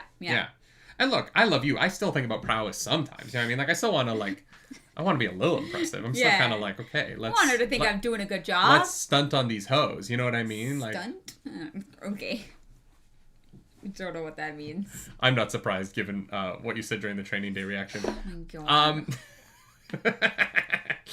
It's a refreshing change from so many romance plot lines in modern books. Yeah. Well, and it gets into the fourth wing problem. Oh my God. Where relationships are just two characters just arguing so that they're not having sex. I know. And it's a problem of and those books sell so well. Because it's what people think is true as well. It's what they've experienced in their relationship. I have seen an alarming number of tweets, threads, whatever, an alarming number of posts online that are of course you fight. Relationships are hard because you fight and then you have to make up and reconcile. And people think that the big explosions and emotions and fighting is just a normal part of having a relationship. They think that it's healthy.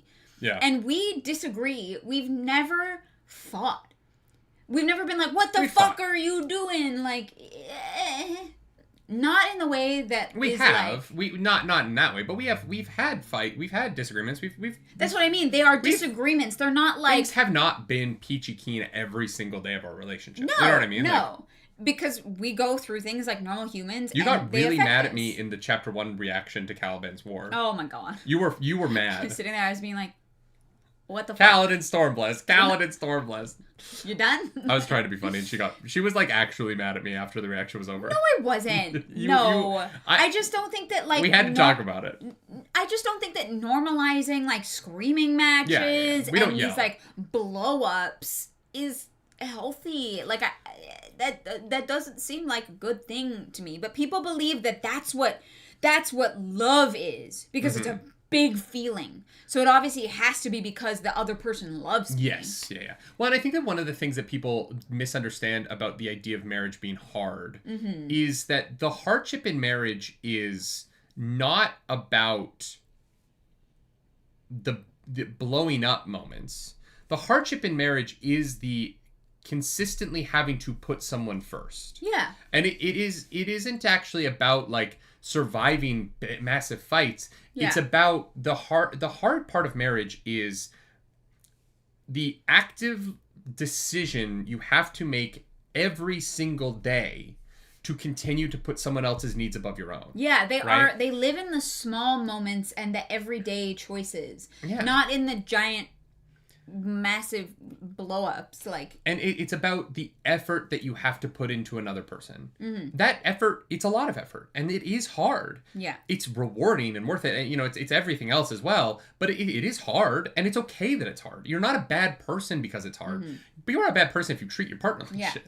If you were screaming... and Holden is not treating Naomi well, right? She is right to call him out on it, but he is also suffering from one of the most insane days a human could ever experience. And insane loss and insane pressure, right? That Holden and Naomi does understand, right? And that's why that's why her breakup with him works, and why her reconciliation coming kind of quickly also works, right? she is very deeply understanding of why he is behaving the way that she is. She just can't live with it.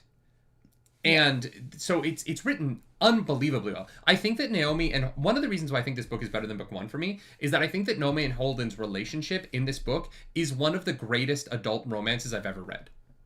I'm not joking. Like, I think it is one of the best handled, a couple choosing to be together by listening to each other, and Naomi less so. Naomi's mostly in the right.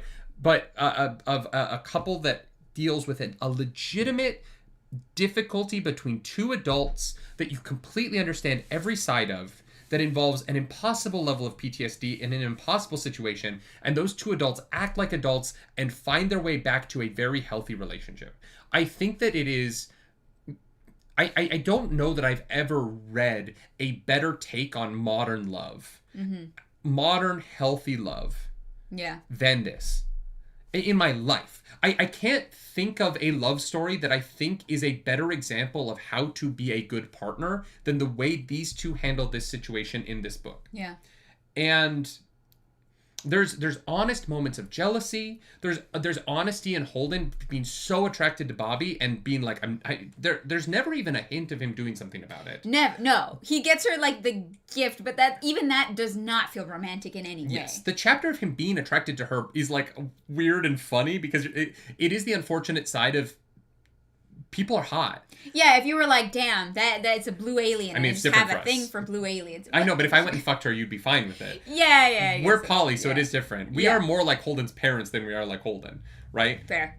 So we have a different relationship with that, but like, this is such an honest, real relationship in a way that I never get to read. Yeah. I've never read a book where people break up and work on coming together like this, and it feels like this. Yeah. Because it always has to be a romantic gesture. It always has to be the, like, running through the airport moment, or... like, romance movies to me aren't romance movies. They're, like... So I never really watched them. They are, like, romance porn. Romance films, so often, their plots lean more towards porn than real relationships. Interesting. Right? Yeah. And... Because it's all... I mean, yeah, it's all fake. But, like, look, I'm gonna be... I'll be honest. I've been a part of Times Square proposals. Yeah. I held a letter above my head at the top of the red steps in Times Square for a guy to propose. It just happened. I was sitting on the red steps and someone asked if I would help out, and I did. Sure. I have been a part of so many proposals as a waiter. The most beautiful proposal I ever experienced in my life was a couple, mid-30s. They were sitting at the table, and the guy pulled me aside at the beginning of the night, and he was like, hey, can you just, like, put a piece of chocolate cake on a plate, and then, like, put the ring on the plate, and just write in, like, he wanted, like, the cake, the ring, and then in front of it, like, will you marry me, right? And I was like, yeah, of course. I fucking love doing proposals. Mm-hmm. Happy to do it. And so... I watch, and like the couple sat down, and there's a boy with them who's like maybe 4 years old, and then there's a kid in a stroller who's like maybe a year old, maybe. And dessert comes, and they were lovely. Dessert comes, and I walk the plate over, and I put it down in front of her. And I kind of step aside in case, I need to be there for anything, or, Yeah, of course. Whenever these things go down, you kind of have to be close, because if they go bad, or, you just kind of have to be there to step in. Mm-hmm. And she starts to just cry and doesn't say anything immediately. She's just looking at it. And he reaches over and grabbed her hands, and he went, I love you. He said some very nice words about loving her. And then he goes, I know that I wanted your kids to be here for this. And he said, your kids. I was like, oh. And he's like, because I want you to know that I want to marry you, and I want to be their dad. Yeah. And it is important to me that in loving you and in being in this relationship, you know that I will be there for them like they're my own, right? Yeah. And I was standing there, I was like, it was so quiet. He didn't get up. He didn't get down on one knee. The restaurant didn't stop for it until she very loudly said yes, and it became a thing after that. Yeah. But they had this very quiet moment together before that. And I was like, the most romantic thing I've ever seen in my life wasn't him making a huge moment. Yeah. It was him saying, I wanted to do this when it was you and your kids because I know that marrying you means being their dad. Yeah. Right? And that was the adult relationship. Yes. There was no social media. They asked me to take a picture. Yeah. But it wasn't, there wasn't a professional photographer. It wasn't in the middle of Times Square. It was just him saying, I'm doing this in front of you and your sons because I want you to know that I understand they're a part of this. Yeah. That was hot, right? Yeah. That was romance. Yeah. That was real life love and romance. Yeah. And that's the kind of thing that these books get. Mm-hmm. Yeah. Right? That's the kind of vibe that these books understand and accomplish. Yeah. And it's so impressive. Yeah. I loved it. I loved it so much. It's so well written. And I think there's not... I don't think there is a part of these books that hasn't been well written, right? Yeah. I think that every part of it is it is attended to with care. Whether it's the science stuff, the flying stuff, the interpersonal stuff, the political stuff, the love, all of it is meticulous. Yeah. It's so well done. Mm-hmm. And I'm really fucking glad. Nodworthy of Runtrip says, in quotes, but who wants to read about healthy relationships, unquote, is such a scary thing to see and hear in the world sometimes. Yeah. Yeah. People want smut. They want porn. They want drama. Yeah. They want heightened love. And heightened love doesn't last. Yeah. It just doesn't. You can't be heightened all the time. It's exhausting. Yeah. Heightened relationships are tiresome. Yeah. You want something where you just can live your day-to-day without your relationship being a drain on your mental resources. Your body can't produce adrenaline all day, every day. The stress of that... Yeah. 100%. Will fuck you up. Blue brings up that most of Holden's parents aren't actually poly. I think it said that only 3 of them are. I think it's 4 of them. I think there's four are poly and then there's 2 couples, right? There was a couple who came in who was already poly, but they are a couple, and then one of them as well as poly, and then I think the rest are... No, I think there's 4 in the polycule, and then there's 2 other couples. No, I don't think the polycule I think there is a couple that is then poly. No. There's a polycule was a part of it to start. And I think I think that there were originally 7, right? There was a polycule of 4, a couple, and Mother Tamara, I think is her name. And then Mother Tamara found a boyfriend, and so he joined and he became number 8. I think that's how it works. I can't remember exactly. That's complicated, but tax reasons. Life Full, thank you for joining the Nerds Radiant for 9 months. Hell yeah. Expanse started as a D&D campaign. Coincidence? No. Certainly not. No, that makes sense. No. We have those books. We have to produce that show. I know. We really got to play. Yeah. The company sent us those books, and we have just not been able to. We need a room. We need more time as well. I know. We need everything. Yeah. Yeah. So that's why I wanted Expanse does math. That's funny, Rodent. Yeah. Yeah. Skipcat says, as an older generation person, I don't know if you fully appreciate how indoctrinated we were into unhealthy relationships being the ideal. I don't think it's an older generation thing. I think it's the exact same now. I do think... Different unhealthy. The reasons they're unhealthy are different now, but... I think what's changed is more the, status quo, right? There have been times when, women can't own property. You can't get divorced. There are things that have forced people to be in relationships and therefore have to make it work. And so that unhealthy... what's the word I'm looking for? The unhealthiness of the relationships was normalized because a lot of them were people who probably didn't want to be in relationships, right? And there was no other choice other than to be in that relationship, so they just kind of said, fuck it. Whereas now, the difference now is the problem with relationships now is everything is I'm in the talking stage. I'm on I'm on these apps. Yeah. And these apps so incentivize looks over personality. I think what it is that the unhealthiness of the relationships has shifted. Yeah. There's a difference to them now. Oh, 100%. Yeah. I do think, they have been different throughout the decades, obviously. Yeah. But yeah, there is also there is something very menacing about today. About dating in today's day and age. that is very, like there's like stages and boxes to check and it's... Well, and everyone has a roster and... Yeah, it's less people about... are poly without calling themselves poly in a way that I find very funny. Yeah, it's... Yeah. They're just unhealthy poly, but they call it a roster. It's odd. It's very odd. Yeah. I don't know. Yeah. So, James Ross says, if only there was some Ostrich season reference. They're not painted. They are still very much not painted, unfortunately. Oh, once the weather warms up, we're going to be priming a lot more stuff. Their ships are primed. Oh, they are? Yeah, they're primed. We just haven't painted them. Oh, shit. Okay, well, I'll bring... Once I'm done the Lego, I'll bring those down for the reaction painting. All right. But I'm going to have a reference picture.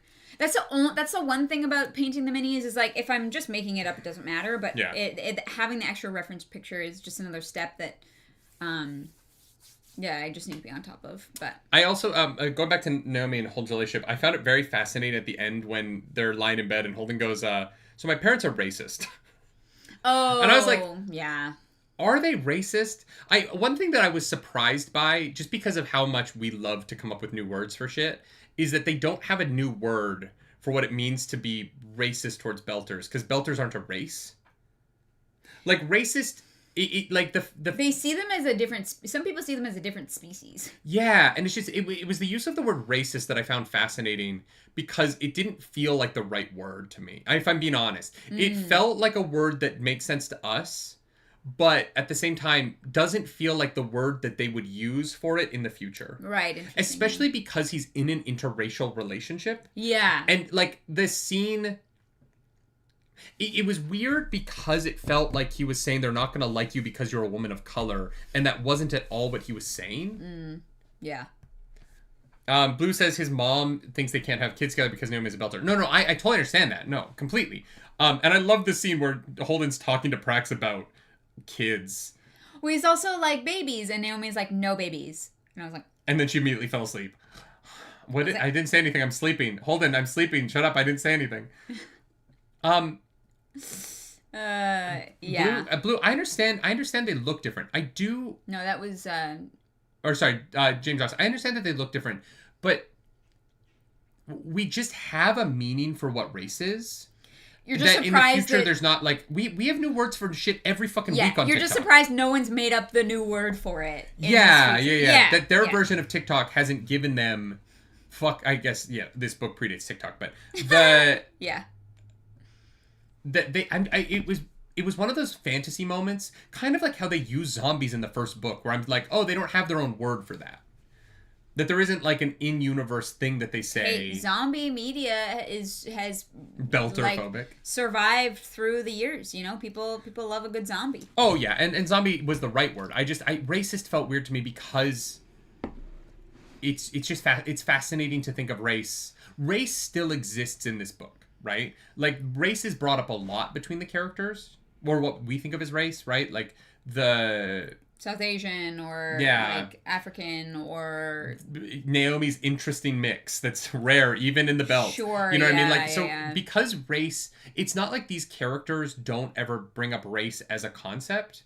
There's a moment in the book where I can't remember if it's in the first book or this book, where someone goes that it's weird to hear Alex's voice because he doesn't sound like he doesn't like have a Punjab accent, right?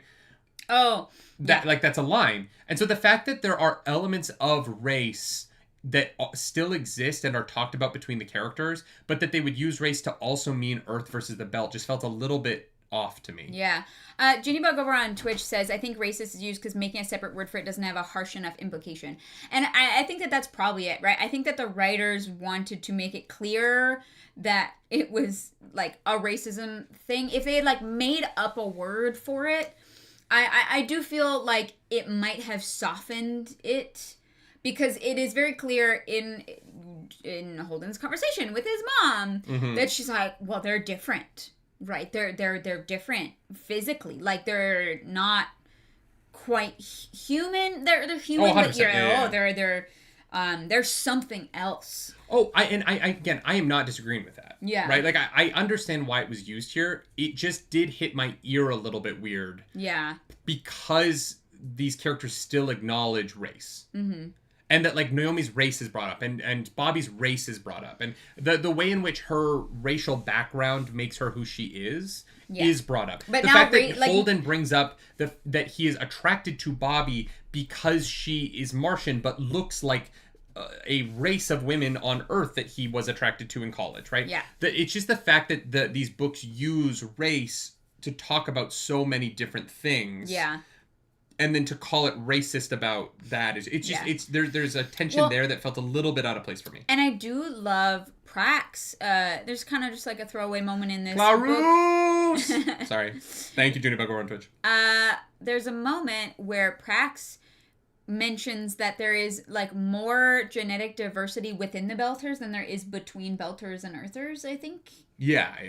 And I found that fascinating because it's obviously not, how Holden's mom would see it or other Earthers would even see it, right? Like there is a prejudice. But it also makes sense in that the amount of radiation Belters are consuming regularly would lead to them having a significant amount of genetic diversity, right? Well, and at the end, again, when Holden and Prax are talking about it, he's like, oh, yeah, it's not harder for Belters to have babies. Prax is like, yeah, it is. Yeah. It absolutely is. And Holden's they have to do a lot of testing. They're testing the eggs to make sure that they're not carrying certain things that are more likely to happen because of how much radiation you're taking in. There's a lot more things that can go wrong. Yeah. And, Yeah. Fuck. Yeah, that's all gonna come up later. We'll get to that. No comment. Yeah, I Any last questions from the chat about this book? What have we? Is there anything we've skipped over? I really loved. I loved the scene between Mao, Christian, and Holden at the end. That Holden's whole like, "Yo, sequence, can I be there?" And Christian's like, "Wait, you want to be there?" Best fucking idea ever. I just slap this motherfucker around, please. Please bear witness. And the fact that she's sitting there trying to offer him a job in front of Mao, and Mao is just sitting there like, I see. Can we not? Yeah. And she's like, fuck you. Yeah. No, that was I am going to untangle everything you've built so that you never existed. And the line at the end of it of Mao being like, looking over Holden being like, actually just kill me. Just actually shoot me in the head. Yeah. Matt always said, Matt says, I always saw it as more of a class struggle than a race struggle for the Earthers, Martians, and Belters. I agree with that. Yeah. Yeah, but there are different classes within each system, right? Mm-hmm. So it's like, it's complicated, which it makes it interesting and makes it real. Yeah. Yeah. Yeah, I also, I want to talk about Fred Johnson. Flexing on Earth by killing the protomolecule off before it gets to Earth. And Avasarala's upset. On Mars? I thought it was shot at Mars. No, so the protomolecule was shot at the sun. So the protomolecule was going to pass Earth and go to the sun, but Earth was waiting until they got closer in to blow them up, right? So they weren't actually shot at Earth, but they were heading towards Earth. Why did on their way to the sun? Headed towards Mars. They were, and then Holden got the codes when he was on Windship and got them to change direction, right? I don't remember that. Isn't that what happened? No, he got the transponder signals. But they're shooting sunward. You're right. Yeah, not at Earth, but they're shooting. Yeah, they're heading towards saying this wrong. Sun. Yeah, they're heading towards the sun, not towards the sun like as that they're gonna land on the sun, but they're heading towards the sun as that they're heading in because they say sunward in the book. Yeah. I'm not saying they're gonna land on Earth, but Earth is waiting to blow them up till they're closer. But even though it uses up his limited resources of nukes, Fred blows them up in order to... Blows them up. What? No, he does. I thought he got control of them. No, he got control of the nukes at the end of book 1. That is a change from the show. Yeah. Because in the show, Naomi gives him the nuke, the protomolecule later. That's a whole thing. This is slightly different. But... No, Fred blows them up with the nukes he got from Holden in book 1. Oh, that was it. Because he's trying to send a message, he's the one who saved Mars now. Yeah. From this, right? And he's the one that blew us up. And he is like, hey, I have nukes now. Yeah. I have your nukes, and I'm going to use them. Yeah. It is a really... Avasarala's immediate, like, regret at those actions because it gives Fred power. And it shows that the OPA is more than... what did she call it in the book where she's like, it's not a government, it's she has a great description of the OPA. Oh, they're not a government. Yeah, can't remember what it is, but... And there's just that element of her... Watching Avasarala freak out when other people make moves because she views the world so differently from the other characters, and having the other characters look at her because they're just not as fast as her. Mm-hmm. Like, she's older and people kind of are like, oh, she's this small lady, but mentally she's so far ahead of everyone except maybe Prax that... And they're smart in so different ways. Mm-hmm. Everyone in the series is smart in a different way. But nobody else sees the downstream effects as quickly as she does. Well, and Blue says that she freaks out. She knows Venus responds every time they kill one of the monsters. I don't think that she immediately connects that dot, because I think even she looks surprised at her terminal when Venus turns on. Her first concern is Fred's power, because that's the first thing she says. Oh, I thought she was like waiting for the Venus thing to pop up. Like, Well, the first thing she brings up is Fred showing his power. Yeah. And kind of legitimizing the OPA as a positive force in a way that she doesn't want. Yeah. But then, the Venus responding to that threat is very fascinating. Yeah. And I do like that it kind of just ends on... The book ends on Holden just sort of in the galley of the Rocinante, just watching it on video. And, him and Naomi's relationship has been fixed somewhat. And she's just frustrated with him again because he's obsessed. And she's sort of dating this obsessive and having kind of a difficulty with that I find really fascinating. Yeah. Embryce says, she was expecting to be destroyed. That was always the plan. Like, she was going to be the one to destroy them. Roden asked, do we prefer show hybrid or the book description? I prefer the book description. The hybrid, like, creatures, I think they're too blue in the show. Okay. I think they look too much like their own thing rather than being a person. They look too alien rather than being... And I think that it's part of why it didn't work for me as well, is because the show made it seem like it turned them into an alien, as opposed to the book version, where it is clearly still a person. And upgraded it. Yeah. Interesting, yeah. I like that it was... I liked the visual cue of the blue, because it's blue, it's from the proto-molecule, and, like, having that as the audience, I do think was helpful, because otherwise, I might have been like, oh, there's a whole new thing, a totally different thing. I like that it was visually related to the blue of, like, the Firefly or whatever shit was going on with the proto-molecule, but I also agree with you on that the description seemed more like it was a human that had been taken and changed and upgraded into, like, a machine monster thing. Well, and for me, it's that the book version of it, and we've already kind of said this, but the book version of it, the hybrid feels like the next step of the vomit zombies, as opposed to just being a different thing. Yeah. And I think that for me, what the tension for me in the show was that it just felt like every time we saw the proto-molecule, it was just a new thing. Yeah. As opposed to feeling iterative. Yeah. And the book so makes it clear that the proto-molecule is iterative. Mm-hmm. That it is specifically learning and growing. And so the iterations of it are related to all of the proto-molecule in the solar system. Being connected to trying to grow into the next thing. As opposed to the show's version of it, which is like, there's the Julie Mao thing, which is just so fundamentally different from the blue of the proto-molecule in the next season, that you're like, I guess those things are tangentially related, but they didn't feel as like this grew into this, which grew into this, which grew into this. Right. The evolution was less clear.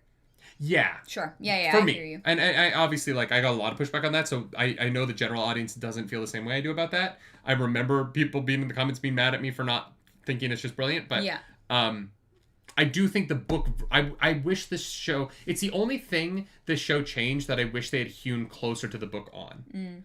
Most of the other show changes I actually think are very strong. I know Blue has a problem with Wayne Miller's handle at the end of book 1, and I do agree with that. But with how the show handled it, yeah. For the most part, I do get that. The proto-molecule, particularly in book 1, not feeling as iterative is, I think, the thing I wish the show had changed, because I don't think I would have had the concerns that I had if it the proto-molecule felt handled a little bit closer to how the book handles it. Mm-hmm. Because I do think the book version has never set off those same question marks in my head the way the show did. Yeah. At all. Weirdly, I think I like Prax even more in the book than I did in the show, and I loved him. Yeah. But, yeah. No, he was very well done. God, he's good. Yeah. Yeah, good book. We haven't talked about Amos much. Do you have any final thoughts about Amos in this book? Well, we kind of brought up how they changed the, like, I'm that guy moment, and I think it works really well for the book specifically, even though, you know, it is one of the best moments in the show. I don't know. How did you feel about particularly the way the book brings up the fact that he acknowledges in his own way that he's been raped? I mean... It's a big moment. Like, it's really heavy. And so I'm just curious, how did you think it was handled? Again,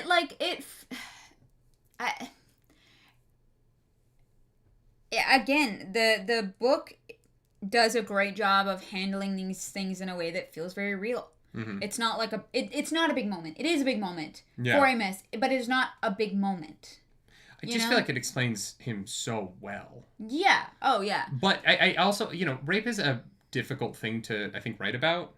And I think that using it as character growth... Yeah. Using it as character growth can sometimes be a little bit... it can feel... Not grotesque. It can feel... I'm trying to find the right word, and I know there is one.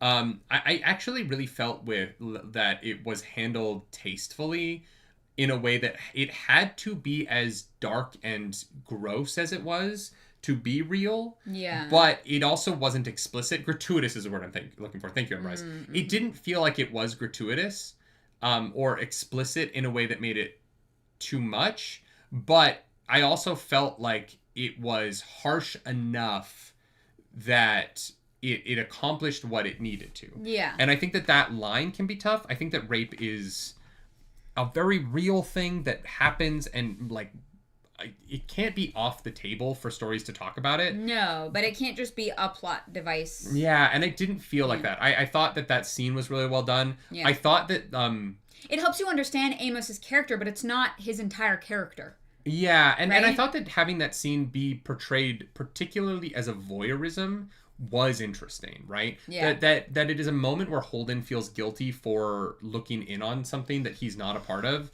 and learning about something that he shouldn't learn about because that should be up to Amos to tell him. Yeah.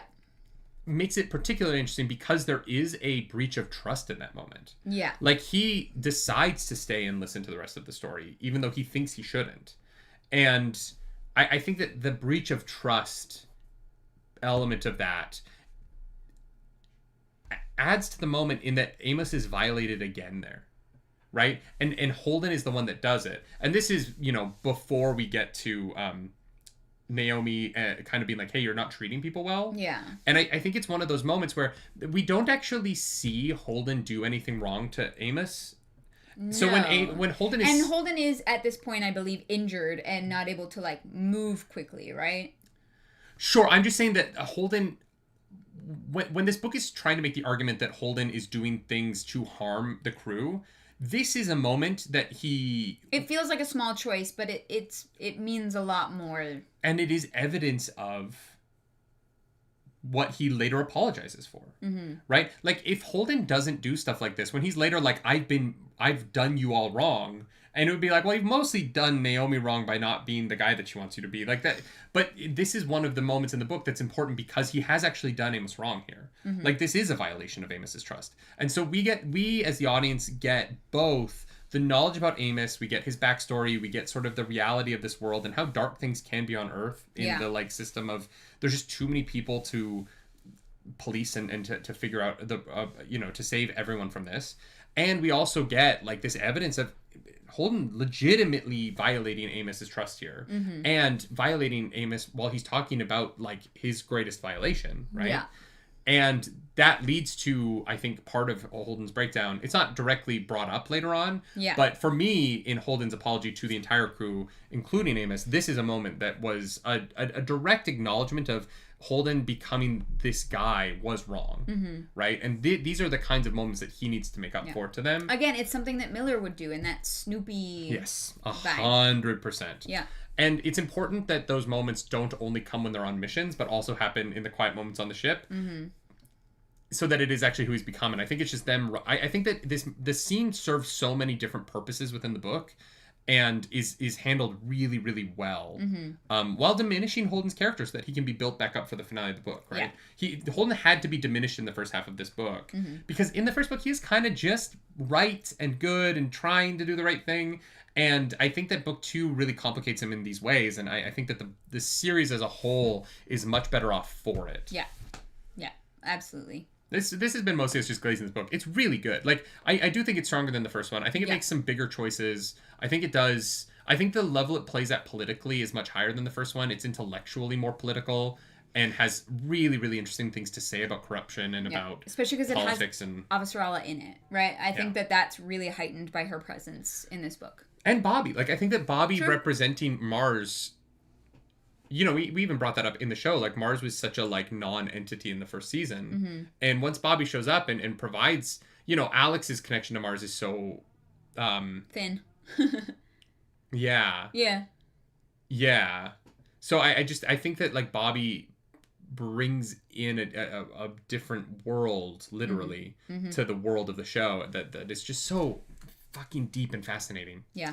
Deanna DeWall says, I think making the protomolecule in the show, blue in the show is confused so many that they thought anything blue was protomolecule. Yeah, there is that element of it, right? Like, once you're like, look at anything that shines and is blue, but so many lights that we make are blue. Like, there's just blue in things. It's you know, it's a color so common that we didn't have a word for it for a long time. Because it was just the baseline, right? Sure. There's a lot of early languages didn't have a color for blue. The word blue. Like, the Odyssey doesn't mention the color blue. Okay. It's just an interesting, like, it's just an interesting the fact. Color, the generic color. I don't know, like, what? Yeah, they just have a word for it. It was developed later. I just feel like humans make up words for everything. Well, like, what would they call your eyeballs? They didn't have a call. They didn't have a word for blue. It's just one of those weird etymological facts. Blue came later. Yeah. I don't understand. What do you not understand? They didn't have a word for blue. They called things other things. I don't know.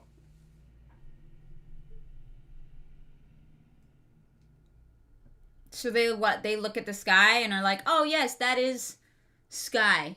I just don't think that they used color to describe things as much as we do.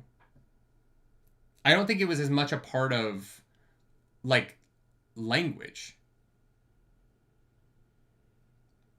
I don't think that people describe things by their color in the way that we do in modern life. Sure. But they also... that's what I mean. I don't understand. They also didn't have control of color in the way that we do. What do you mean? Well, we can make anything any color, right? Yeah, but they were dyeing fabric. Sure.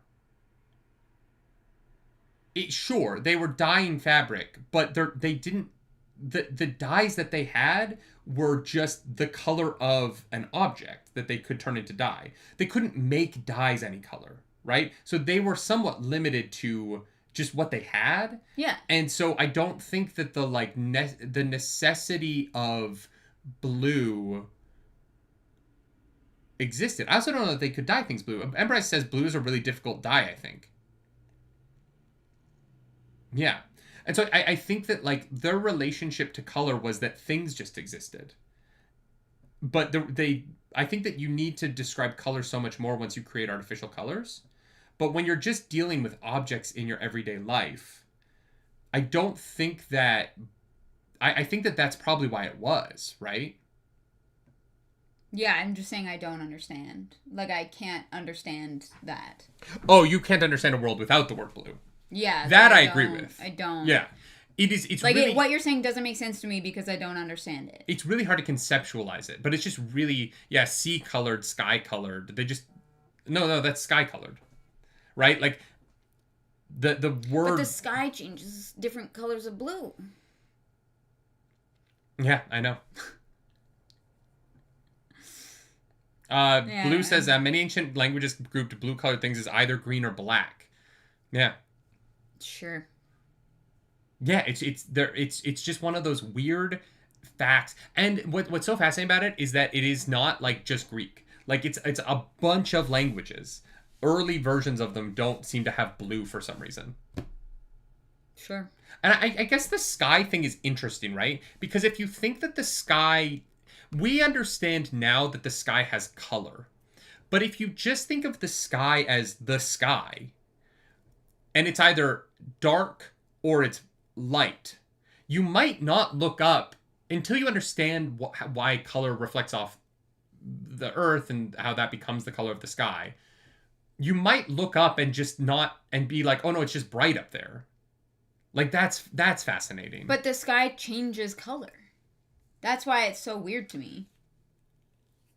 100%.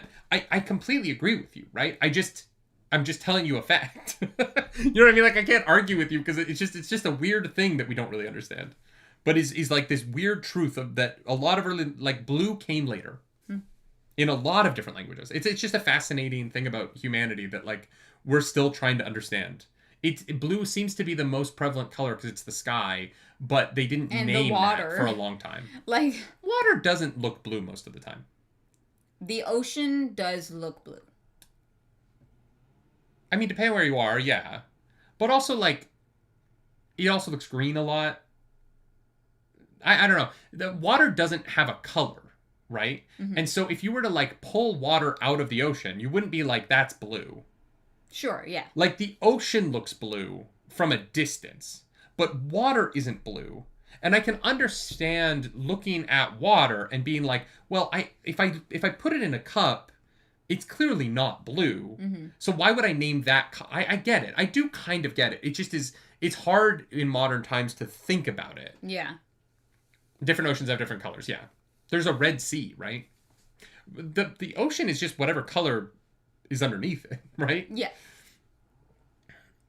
Yeah, it's just fascinating. It's one of those weird facts that like you say, like I can't fathom not being able to describe blue or what it would be like to live in a world where you're like, oh yeah, that's kind of green. And it's like, no, it's like that they would be like, but this color didn't exist, right? Like I'm pointing at a very blue thing on the screen. That color didn't exist for most of human history. I've seen this guy look pretty blue like that. Sure. It's just interesting. Yeah. Language is interesting. Yeah. James Ross says, sorry, the sky's blue because of the refraction of sunlight through our nitrogen-based atmosphere. Sure. Rodent says, so the Blue Man Group used to just be the man group? How long do you think the Blue Man Group has been around? Since the Odyssey, obviously. Yeah. I used to rehearse in their headquarters. I worked with a writer in New York who was the production manager for the Blue Man Group. Mm-hmm. And so we would work in the Blue Man Group offices after hours because it was free studio space when we were working on the readings of his musicals. Love that. Yeah, he's the one that I did the German Cannibal musical with. Oh, yeah. We rehearsed a German Cannibal musical in the offices of the Blue Man Group. Love that. Yeah.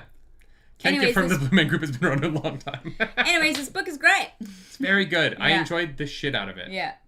The action sequences are all fantastic. Mm-hmm. God, that the space fight where Mars turns on Earth.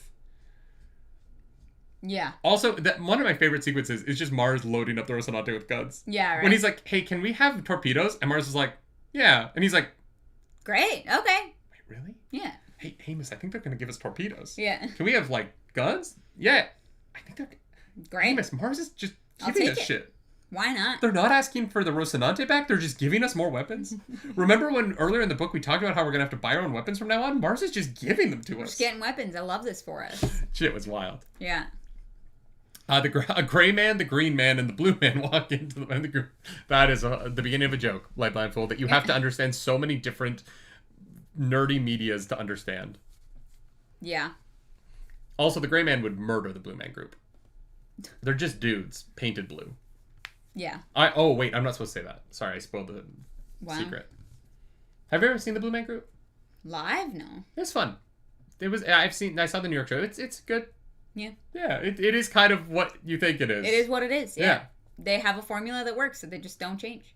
Yeah, it's sort of like medieval times. You're like, yeah, I get it. Yeah. Although medieval times I was promoting with AI, which sucks. Oh, really? Yeah, they've been posting videos of like girls with horses that are all AI, which is unfortunate. I'm like, you have so much footage, and you have horses, and you have people who are under contract. You could just film those people. Yeah. Like, if anyone shouldn't need new content because their show has never changed, it's medieval times. Yeah. Like, how many, like, you fill, I don't know. That one just drives me crazy. Yeah. Y'all, that was our book club for Caliban's War. It's a great book. It's one of my favorite science fiction books I've ever read. I think it manages to take some seasons of television that I think are masterful seasons of television and be even better than them. Hell yeah. And has some of my favorite characters in fiction. I cannot speak highly of it enough. I hope that this book club did that justice. Yeah. I just loved it. I had a great week reading this. Mm-hmm. No, yeah. It's great. I am so glad that we're doing these books. Yeah. I'm sorry it took so long, but it's gonna be really hard to pick what we're doing after DCC 3. I know.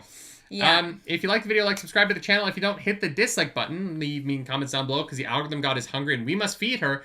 The algorithm goddess of this episode is the only person that is constantly described as a goddess in this book, Bobby. Bobby Draper. Every man, woman in the universe seems to want you.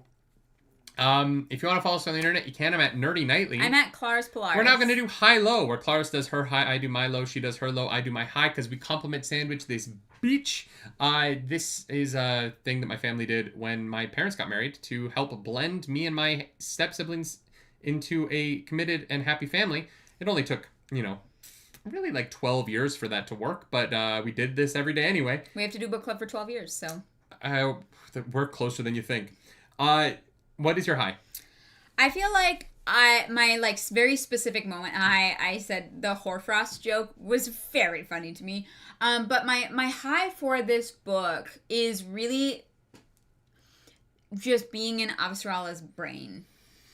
Yeah. I know that that's very generic, but every time, all the time that we spent with her in this book and how she went about things and what things meant to her, I found so enthralling just to read. I loved every moment of it. What is your low?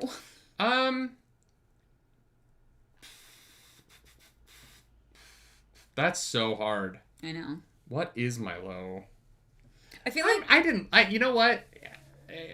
My boy Prax was done dirty by Nicola, man. That sucked. And Earth getting a woman to lie about her ex-husband being a pedophile, that was rough. And all he did is just send her money back. It's well done. And him just sending her money back was perfect. Yeah. It was a perfect response. Mm-hmm. To not fight her, because there's no winning that. Yeah. She knows and you know, and it is what it is. No, it's not a low in that it was bad. It was handled perfectly, but fuck, man, my heart was just breaking for him. Yeah. Yeah, mine is kind of a low, but not really.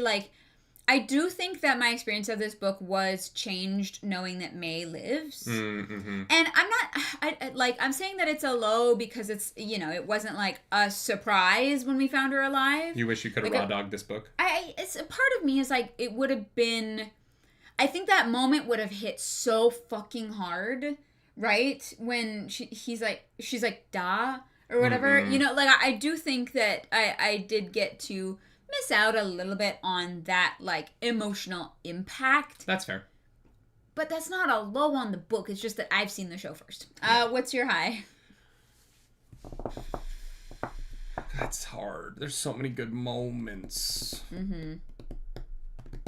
There really are. There's so many truly excellent moments. I think I'm gonna go with Prax describing how he figured out Io is the place. Okay. I love that whole scene. I loved every time Prax was like, "Can I spend money on this?" And they're like, "Yeah, it's your money, dude. Yeah, go for it." And Holden sends him all the things that they've spent money on. He doesn't even bother to check it. He's like, "Yeah, no, Holden would never he also just has so much money he doesn't know what to do with it, right? Yeah. He's like, that looks good. I don't know how, but also Prax could like read it and be like, I don't know how a ship works. Mm-hmm. I don't know what this is. Yeah. Oh, we never talked about Sam. I like Sam a lot.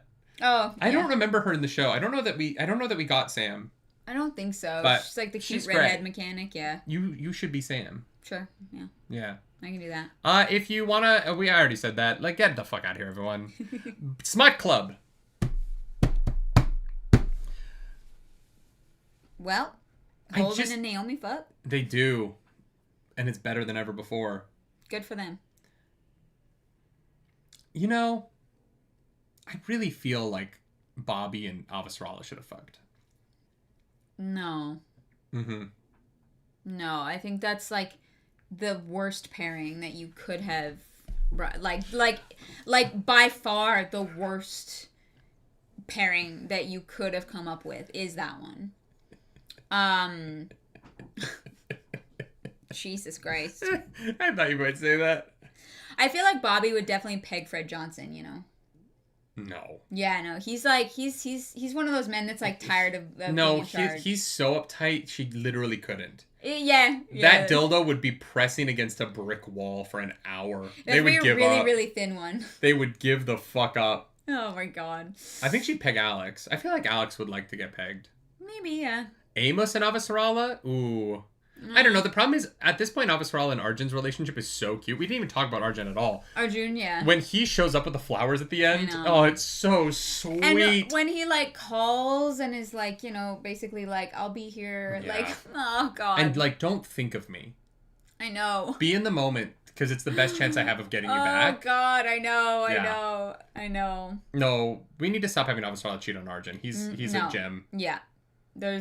Arjun's poem is my favorite. When she figures out that it's a haiku, and she's so mad that her husband sent her a haiku, is one of the funniest. Yeah.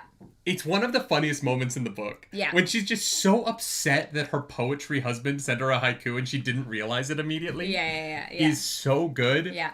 What a banging moment. I know. Amos fucks a lot in these books. We just don't watch it. That's true. Yeah. Amos just fucks a lot. Prax has to smell it, unfortunately, but... Ew. Well, he comes back from, you know...